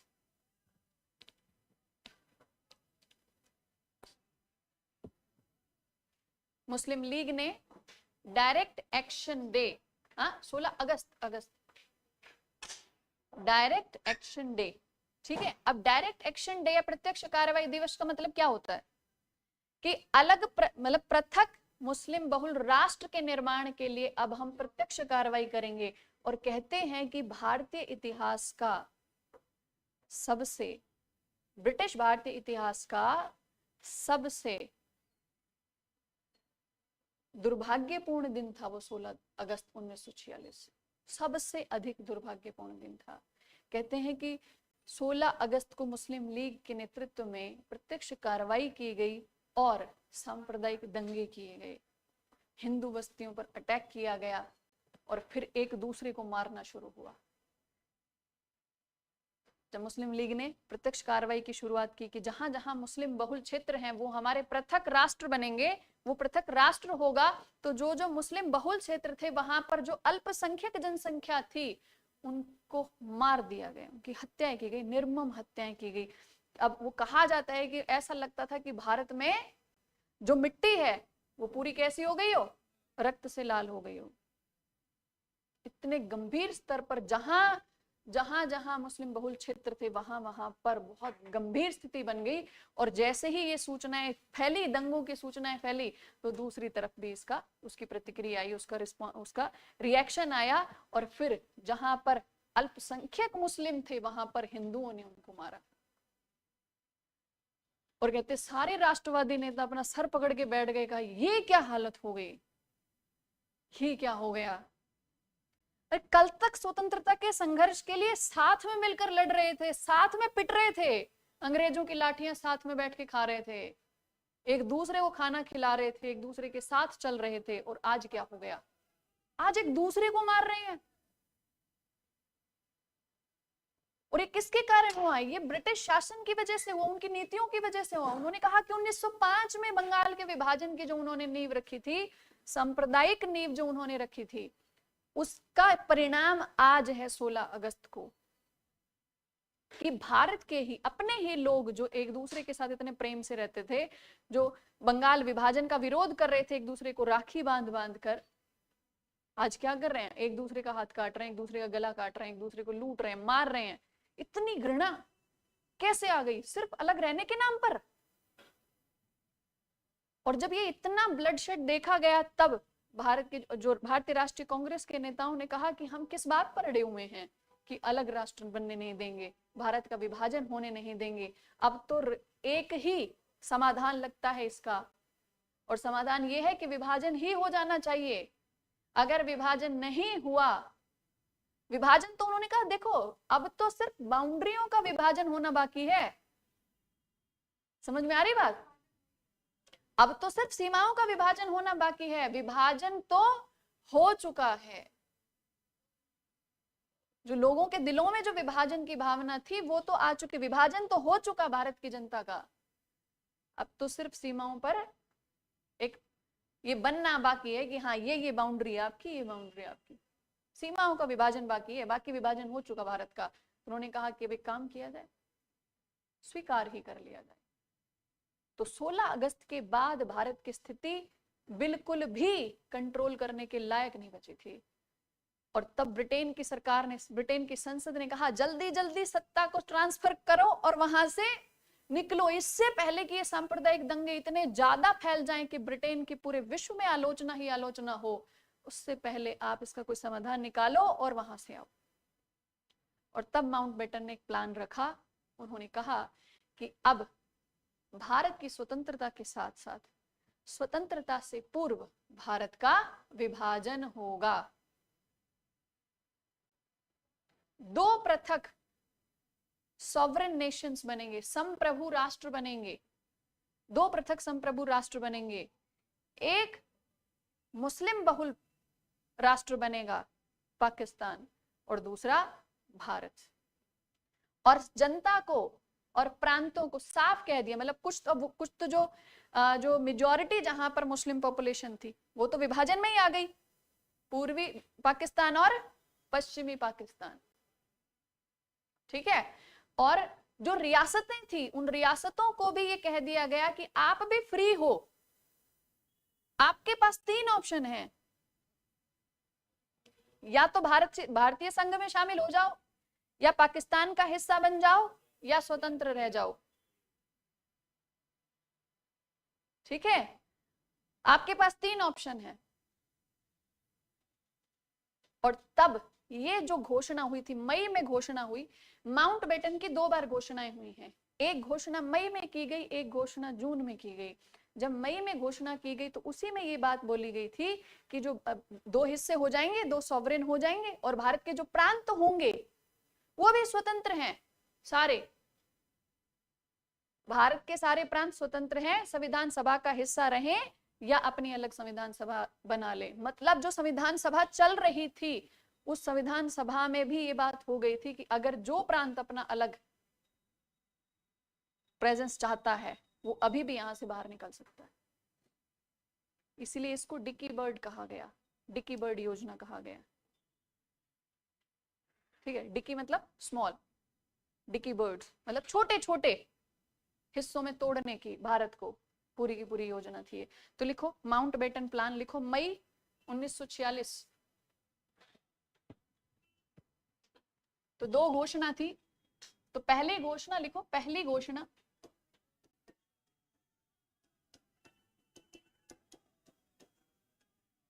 मई 1946।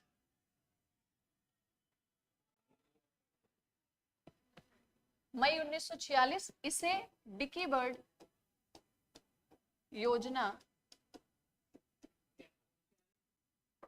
अरे वो ये ऐसे डिकी बर्ड योजना और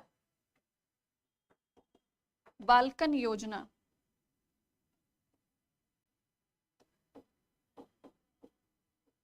के नाम से भी इसे जाना जाता है। पंडित जवाहरलाल नेहरू ने ये नाम दिया। तो उन्होंने कहा कि जो आपने बाल्कन नेशंस के साथ जो आपने किया है वही आप भारत के साथ कर रहे हो। आप भारत को क्या कर रहे हो, बहुत छोटे छोटे टुकड़ों में विभाजित करने की आपने तैयारी कर दी। तो इस योजना की मुख्य जो शर्त थी उसमें क्या कहा गया था, इसमें कहा गया था कि भारतीय प्रांत, लिखो भारतीय प्रांतों को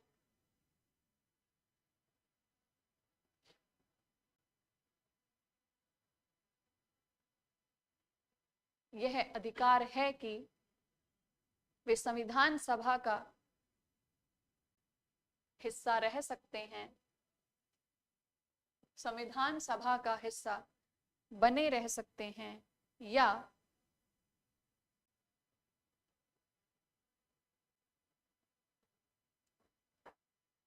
पृथक संविधान का निर्माण कर सकते हैं, पृथक संविधान का निर्माण कर सकते हैं।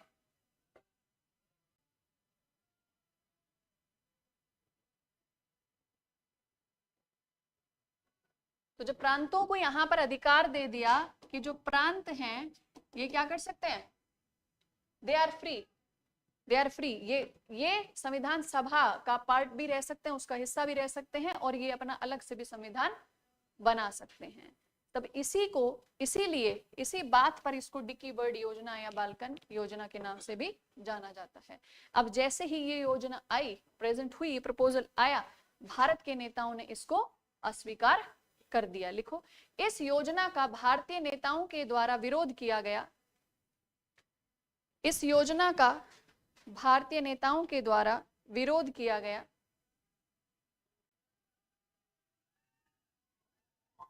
भारतीय नेताओं के द्वारा विरोध किया गया। इसके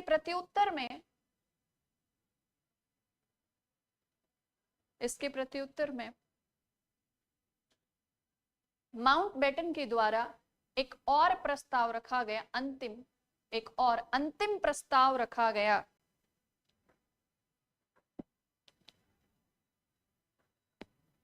एक और अंतिम प्रस्ताव रखा गया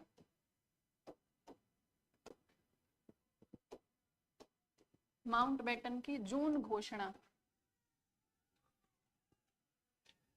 ठीक है, जून में 1946 में।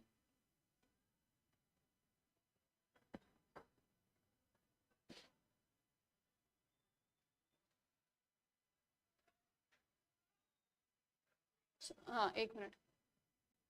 माउंटबेटन की जो जून की ये जो घोषणा है ये 1947 लिखो इसे, और यहाँ पे भी 7, क्योंकि 46 में तो कैबिनेट मिशन आया था। ठीक है, कैबिनेट मिशन आया, कैबिनेट मिशन के बाद संविधान सभा का गठन हुआ, उसने काम करना शुरू किया दिसंबर से, और फिर अगले साल 1947 से माउंटबेटन की प्लान आई, मई और जून में। तो मई में जो प्लान आया उसे डिक्की बर्ड कहा गया, और उसके बाद जो अंतिम जो प्रस्ताव आया वो क्या हुआ? अंतिम प्रस्ताव, जून का प्रस्ताव। ठीक है, जून की घोषणा। लिखिए आगे।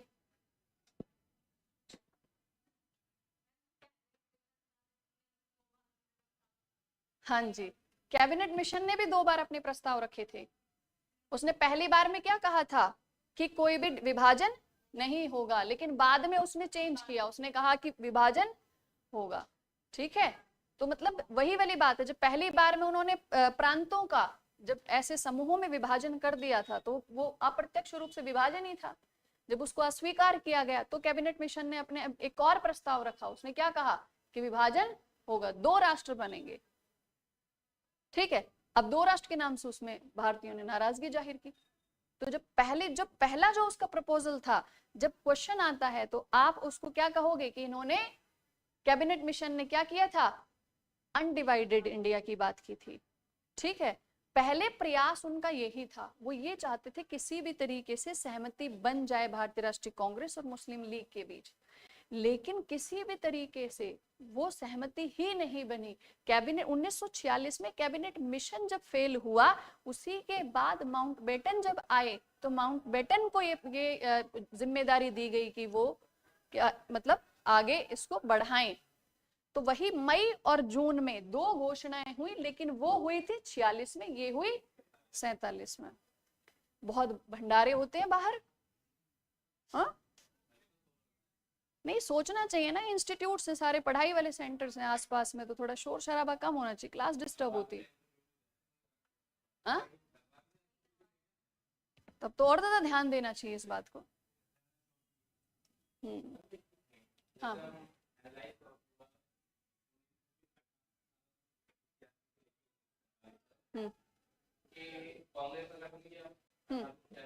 हाँ, ठीक है।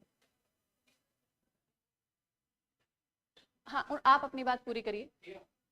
और ये जो ऐसा चेंज ऐसा नहीं लगता कि जो जितने जो हमारे राजनेता है, मैंने वो तो महात्मा गांधी थे, महात्मा गांधी अपना अपने के लिए ही करे तो आजाद होने को 47 में युद्ध किया है, तो मामलों की आपस में हिंदुओं से भिड़ गए दोनों। कहीं ना कहीं इसमें जिन्ना बिल्कुल महत्वाकांक्षा थी शासन करने की।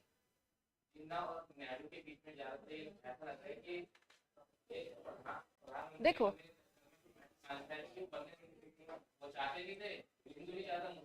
देखो, पहले से ये निश्चित नहीं था कि प्रधानमंत्री कौन बनेगा, पहले से ही नहीं था। और हम ये नहीं कह सकते थे कि चलो ये तो जो है 1947 तक आते आते ये हुआ कि अब तो 1946 में जैसे हमने देखा कि 16 अगस्त 1946 को प्रत्यक्ष कार्रवाई दिवस घोषित किया गया, वो अपने आप में एक संकेत था कि हम किसी भी तरीके से हम साथ में मिलकर नहीं रहेंगे। 1905 में जब पहली बार बंगाल का विभाजन किया गया था, वहीं से ही पृथक राजनीति की शुरुआत हो गई थी। इसीलिए पैरेलली एक संगठन बनाया गया। भारतीय राष्ट्रीय कांग्रेस में ही आवाज उठाई जा सकती थी समझ रहे हो? इस समुदाय के हित के लिए आवाज भारतीय राष्ट्रीय कांग्रेस में रहकर भी उठाई जा सकते थे, वहां पर भी मुस्लिम समुदाय का प्रतिनिधित्व वहां पर भी था। लेकिन वेरी गुड, लेकिन ब्रिटिश नहीं चाहते थे कि जो भारतीय राष्ट्रीय कांग्रेस है ये भारत के सभी वर्गों, सभी समुदायों का प्रतिनिधित्व करे। तो वो भारतीय राष्ट्रीय कांग्रेस को कंट्रोल करने के लिए पैरेलली एक और संगठन बनाना चाहते थे। समझ में आ रही बात? बिल्कुल। और सोचिए, अगर अलग से मुस्लिम लीग का गठन नहीं होता और भारतीय राष्ट्रीय कांग्रेस को ही पूरा समर्थन मुस्लिम समुदाय का मिलता। हालांकि मैंने एक बार और बोला कि ऐसा नहीं था कि मुस्लिम लीग के गठन के बाद भारतीय राष्ट्रीय कांग्रेस में मुस्लिम समुदाय के लोग नहीं थे, थे ना, बहुत थे और बहुत अच्छे पोजीशन पे थे, अच्छे स्तर पर थे।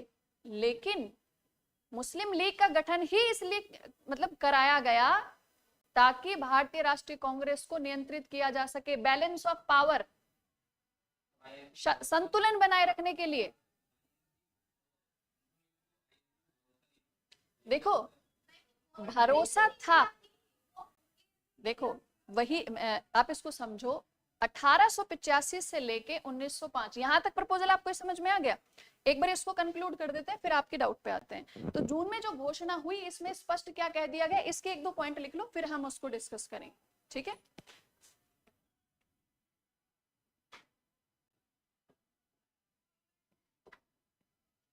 तो पहला पॉइंट यहां पे लिखिए, दो पृथक संप्रभु राष्ट्र बनाए जाएंगे।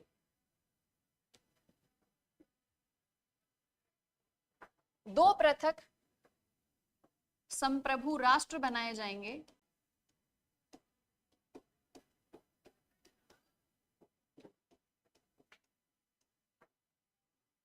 एक मुस्लिम बहुल राष्ट्र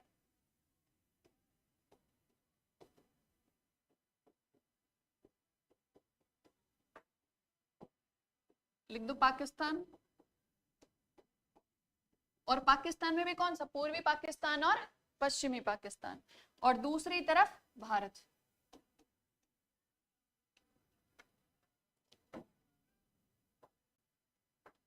क्लियर? तो एक पाकिस्तान और एक भारत। और यहाँ पे कैसे राष्ट्र बनाए जाएंगे, यहाँ पे क्या लिखा, इस शब्द को अंडरलाइन कीजिए, संप्रभु, सॉवरेन।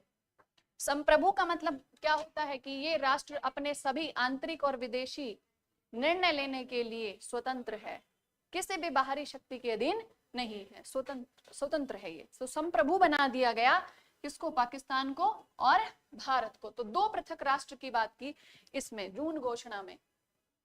क्लियर है?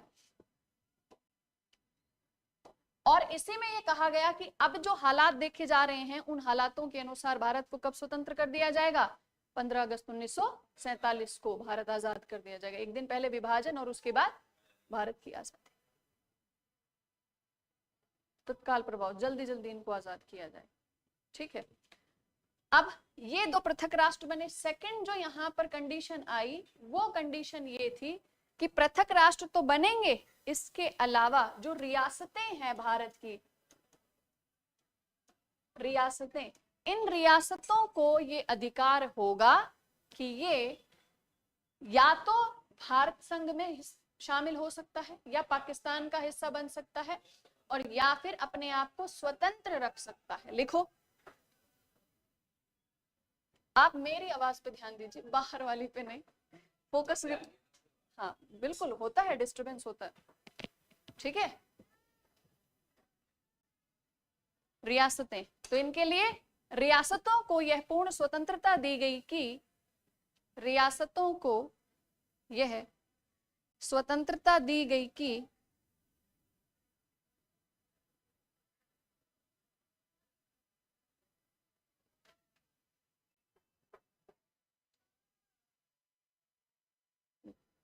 वे या तो भारतीय संघ का हिस्सा रह सकते हैं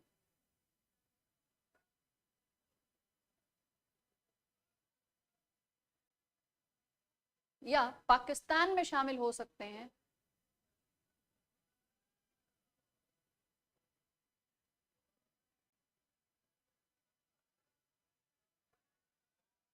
या फिर उन्हें स्वतंत्र शासन करने का भी अधिकार होगा। मतलब तीनों चॉइस उनके पास रखी गई, या फिर उन्हें स्वतंत्र शासन करने का अधिकार भी होगा। ये रियासतों के लिए बोला गया। उन्होंने कहा कि ये जो योजना अब घोषित हो रही है इसको 15 अगस्त 1947 को लागू किया जाए, स्वतंत्र किया जाए। एक दिन पहले विभाजन और 15 अगस्त 1947 को भारत को स्वतंत्र घोषित कर दिया जाए। लिखो, इस योजना को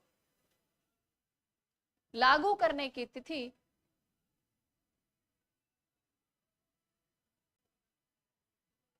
ब्रैकेट में लिखो, भारत को स्वतंत्र करने की तिथि 15 अगस्त 1947 निश्चित की गई।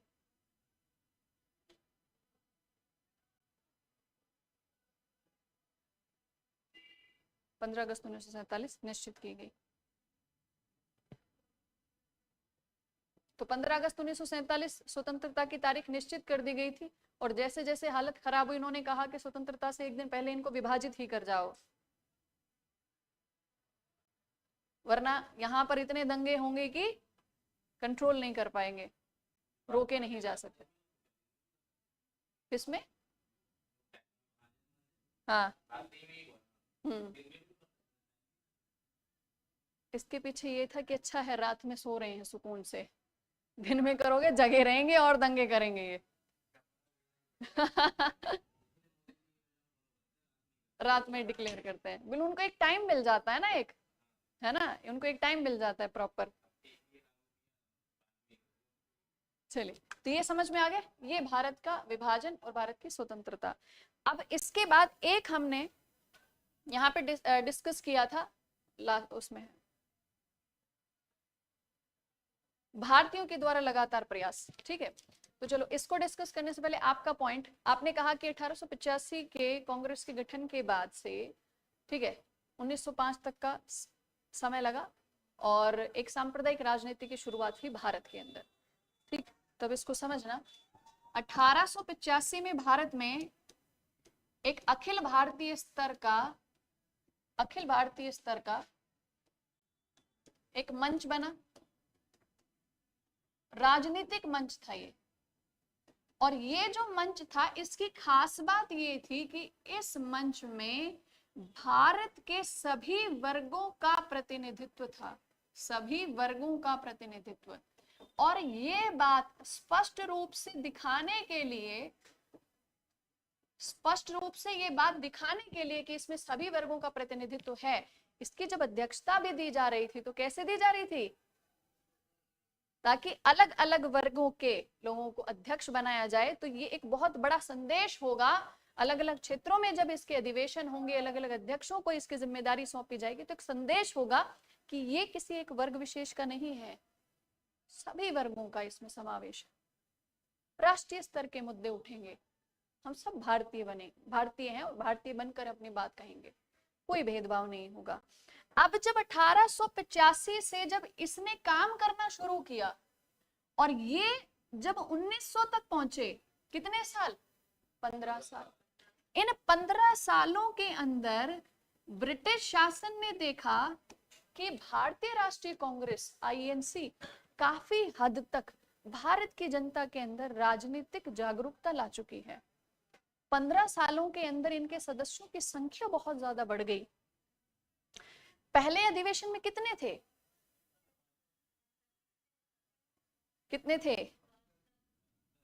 कितने मेंबर्स थे? वाह, शाबाश। चलिए ऑनलाइन वालों चेक करते हैं। अच्छा, पहले अधिवेशन में कितने मेंबर शामिल थे आईएनसी के सेशन में? अभी तो लेकिन तीन विचार आ चुके हैं ना, 72, 73, 74। देखते हैं ऑनलाइन वाले क्या बताते हैं। ज्यादा अगर टाइम लोगे तो सब ये ऑफलाइन वाले बच्चे ये कह देंगे कि आपने कॉपी में चेक कर लिया, तो जल्दी जल्दी आंसर करें। कितने थे मेंबर्स? 72। ठीक है, ये ज्यादा अच्छा क्वेश्चन था, 72 थे कि 72 थे?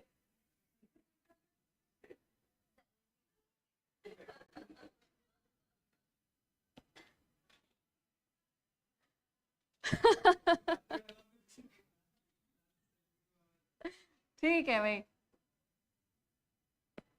ठीक है। कितने थे? 72 थे। तो 15 वर्षों में तो आईएनसी की जो मेंबरशिप थी वो बहुत ज्यादा बढ़ी, ठीक, और ज्यादा अलग अलग क्षेत्रों तक इसका रीच हो गया।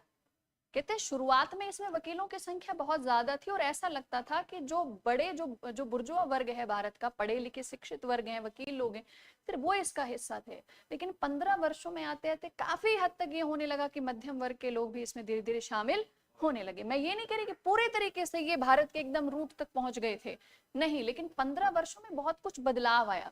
अब जैसे ही 1900 तक पहुंचे तो ब्रिटिश शासन ने देखा कि 1900 तक आते आते आईएनसी का प्रभाव बढ़ रहा है। हमने तो इनको इसलिए बनाया था ताकि ये हमसे रिक्वेस्ट करते रहें, सुधारों की बात करते रहें, ये तो अपने आप को तैयार कर रहे हैं राजनीति के लिए। तो इन्होंने कहा कि जिस हिसाब से राजनीतिक चेतना दिखाई दे रही है और राष्ट्रवाद, भारतीय राष्ट्रीय कांग्रेस, तो जो राष्ट्र जो शब्द जो जोड़ा था उन्होंने कि जो राष्ट्रवाद की जो भावना है ये सही नहीं है, ये शासन के लिए, हमारे शासन के लिए सही नहीं है, तो इसको रोकना पड़ेगा। तो उसको रोकने के लिए क्या किया जाए?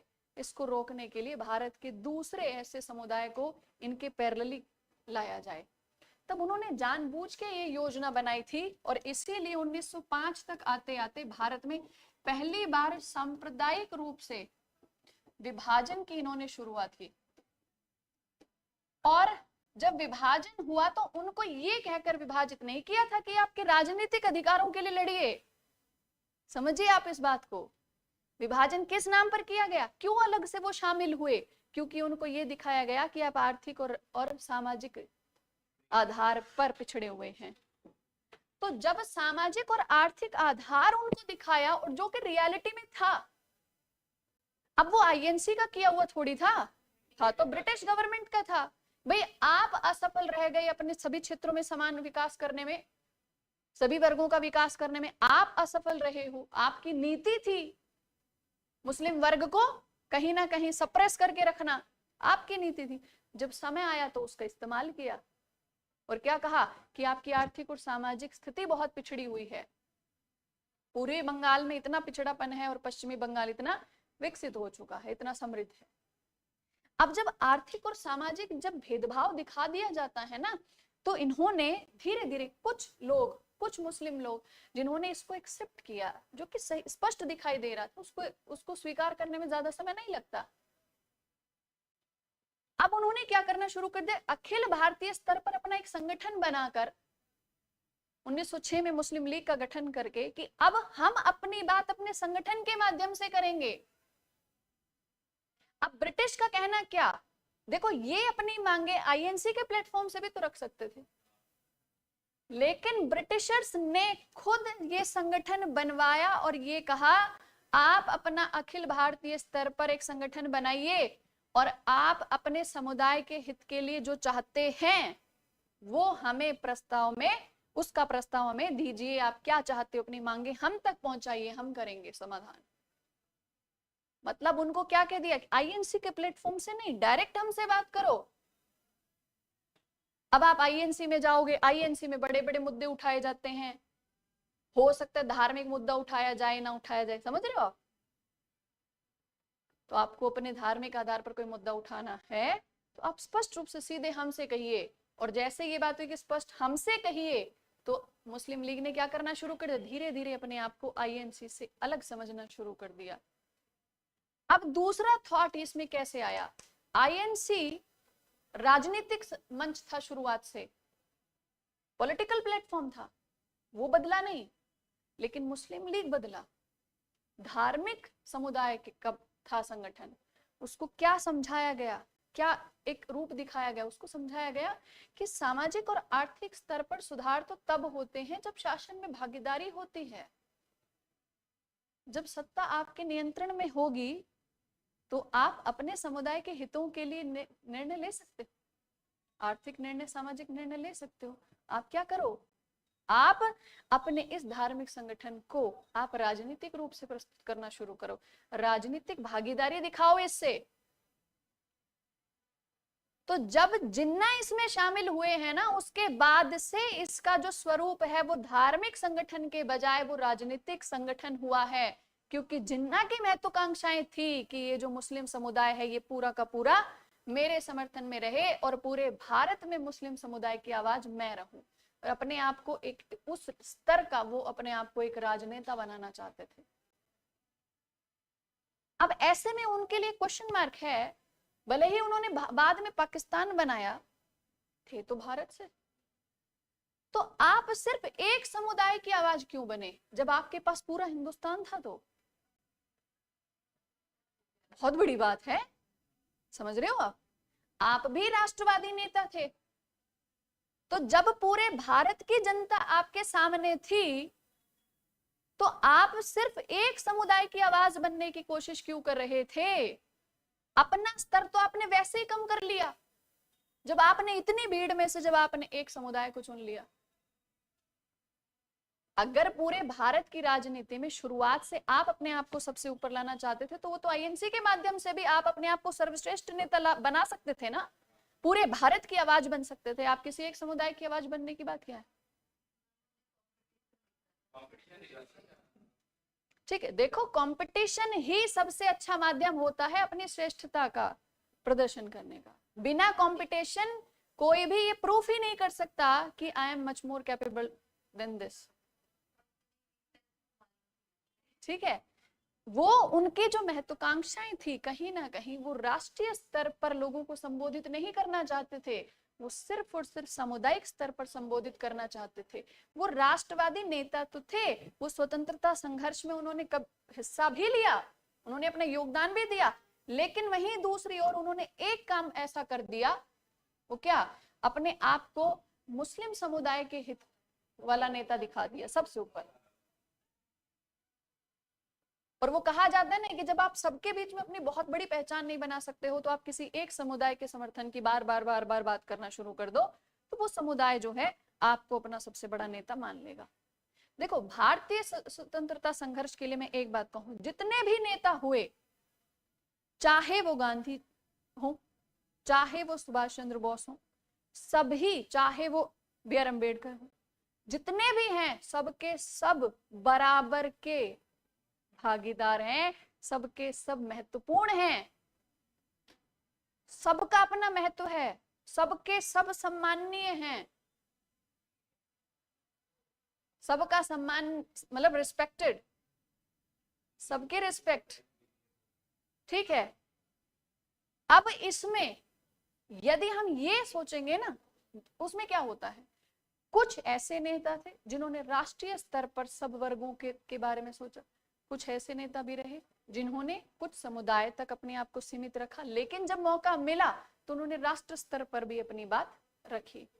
हाँ, उनका महत्व इसलिए मैं क्यों कह रही हूं कि अगर वो किसी एक समुदाय का मुद्दा नहीं उठाते तो शायद उस तरफ उतनी तेजी से ध्यान आकर्षित नहीं होता।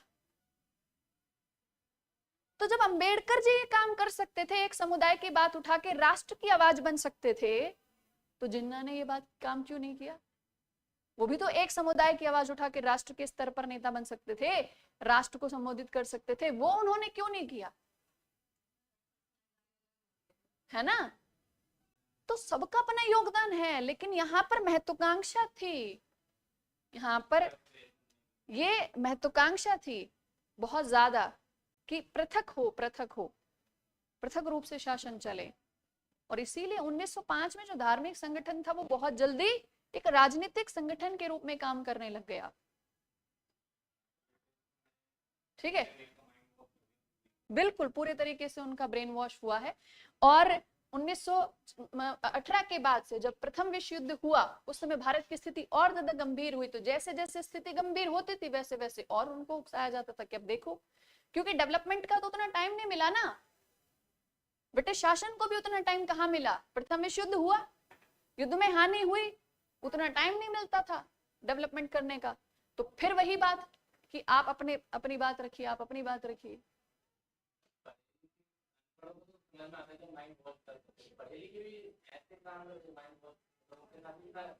बिल्कुल किया जाता है, बिल्कुल बिल्कुल होता है, बिल्कुल पॉसिबल है। बिल्कुल पॉसिबल। और गांधी जी ने भी एक बार ये बात कही थी, लिखित रूप में उन्होंने कहा था कि आईएनसी में भी कुछ ऐसे लोग हैं जो सिर्फ और सिर्फ अपनी राजनीतिक महत्वाकांक्षाओं के कारण आए हैं। और ये बात उन्होंने तब कही थी जब अंबेडकर जी ने दलितों का मुद्दा उठाया था। तब उन्होंने कहा था कि आईएनसी में, मतलब अंबेडकर जी के पक्ष में उन्होंने ये बात कही थी। उन्होंने कहा कि आईएनसी में कुछ लीडर्स ऐसे हैं जो कहीं ना कहीं चीजों को इग्नोर कर रहे हैं, कुछ क्षेत्रों की तरफ ध्यान नहीं दे रहे। हा?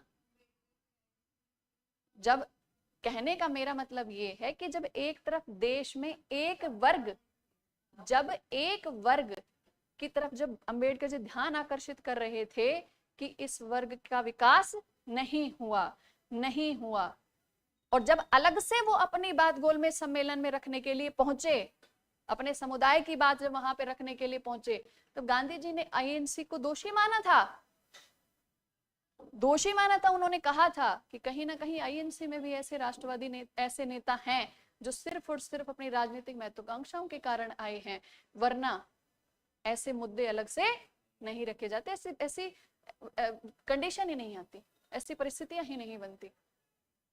और इसीलिए गांधी जी ने अंबेडकर जी के साथ समझौता किया था कि आप अलग मत रहो, अलग मत रहिए।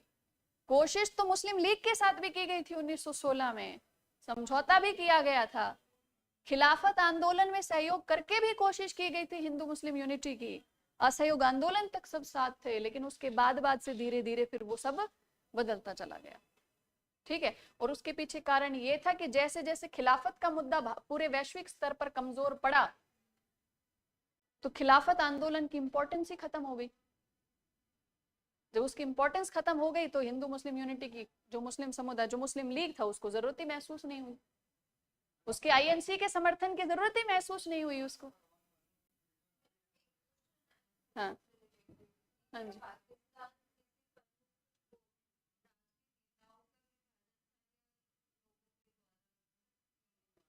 ये राष्ट्रवादी नेताओं के द्वारा किया गया विभाजन था, जिसको लोगों के द्वारा मजबूरन स्वीकार किया गया।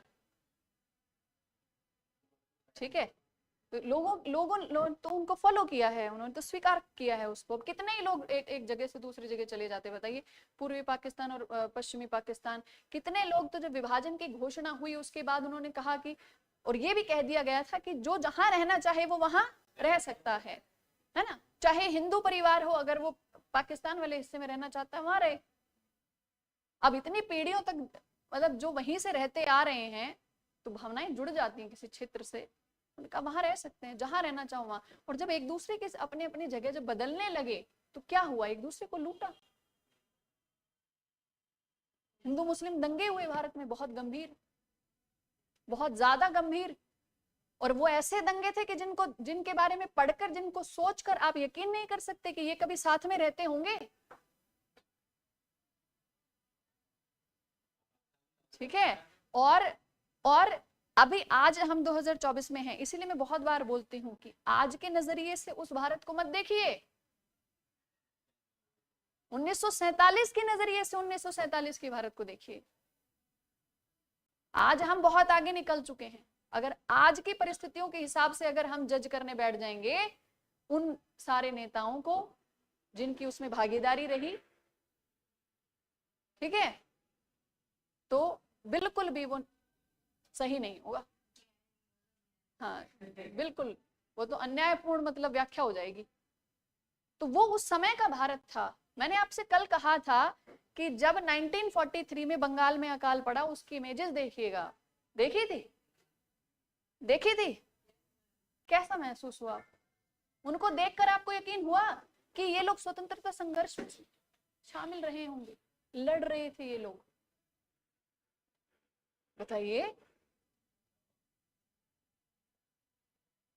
तो वो लोग थे जो चाहते थे कि विदेशी शासन खत्म हो जाए किसी तरीके से, हम स्वतंत्र हो जाएं शासन से। तो आप उस समय की भारत की स्थिति देखिए। और 1947 में भारत जब आजाद हुआ, उस समय की सारी परेशानियां आप सोच के देखिए, क्या परिस्थितियां रही होंगी भारत की। उन परिस्थितियों में कैसे भारत आगे बढ़ा होगा। देखो नेतृत्व तो करना पड़ता है किसी को। अब यही फिर यही बात है कि नेतृत्व कितने सही लोगों के हाथ में है।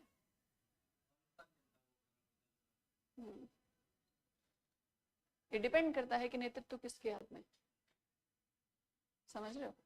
जनता तो नुकसान उठाती है फिर, इसीलिए कहा जाता है कि चलो मत देने का अधिकार है सभी को, तो वोट तो दो, मतदान तो वो अपनी जिम्मेदारी निभाइए, वही सबसे बड़ा सबसे जिम्मेदार फैसला होता है। ठीक है, तो ये हो गया। अब एक दो पॉइंट्स और हमारे रह गए यहाँ पर कि भारतीयों के द्वारा क्या लगातार प्रयास किए जा रहे थे। तो इसमें हम दो चीजें देखेंगे, एक आईएनए का ट्रायल और एक रॉयल इंडियन नेवी का रिवॉल्ट। आईएनए का ट्रायल और रॉयल इंडियन नेवी रिवॉल्ट, तो कल करा दें इसको, ठीक है। कल इस टॉपिक को कम किसके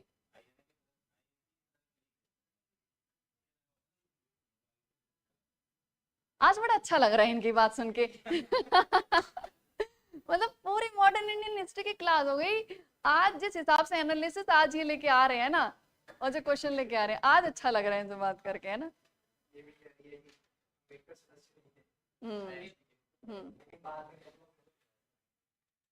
चलिए, तो ये दो टॉपिक हम कल डिस्कस करते हैं, आईएनए का ट्रायल, ठीक है, और आरआईएन रॉयल इंडियन नेवी का रिवॉल्ट ब्रिटिशर्स के अगेंस्ट में। तो इन दोनों ने भी काफी प्रेशर क्रिएट किया था। और ये जो आईएनए है ये वही है, आजाद हिंद फौज के नाम से जानी गई थी बाद में, ठीक है। और ये रॉयल इंडियन नेवी जो दूसरे विश्व युद्ध में ब्रिटेन की तरफ से युद्ध में शामिल हुई थी, भारत की रॉयल इंडियन नेवी, जिसमें भारतीय सैनिक थे, नेवल फोर्स ऑफिसर्स थे, ठीक है। जब युद्ध से जीत कर जब वो आए तो उन्होंने सोचा कि जब हम वैश्विक स्तर पर युद्ध कर सकते हैं तो भारत की आजादी के लिए भी युद्ध कर सकते हैं। तो उन्होंने भारत में आने के बाद रिवॉल्ट किया था, ठीक है। तो ये हम कल कवर करेंगे। तो कल की क्लास में कुछ इंपॉर्टेंट टॉपिक्स होंगे, एक तो ये दोनों टॉपिक, और education, development of education in British era. तो ब्रिटिश रूल या ब्रिटिश शासन के दौरान भारत में शिक्षा का कैसे विकास हुआ है, इसके बारे में हम पढ़ेंगे, ठीक है। इसमें सब आ जाएगा 1935, ठीक है, मैं काले, उसके बाद वुड डिस्पैच, ठीक है, ये सारे आ जाएंगे उसमें। तो क्वेश्चंस आने की बहुत ज्यादा संभावना होती है पीटी में यहाँ से, तो कल उसके लिए तैयार होके आइएगा। जो यहाँ आज पढ़ा है उसको पूरा याद करके आइए, ठीक है। बैकलॉग बिल्कुल नहीं रखना है, साथ साथ में रिविजन करिए, याद करिए। ऑनलाइन में भी thank you so much, thank you everyone.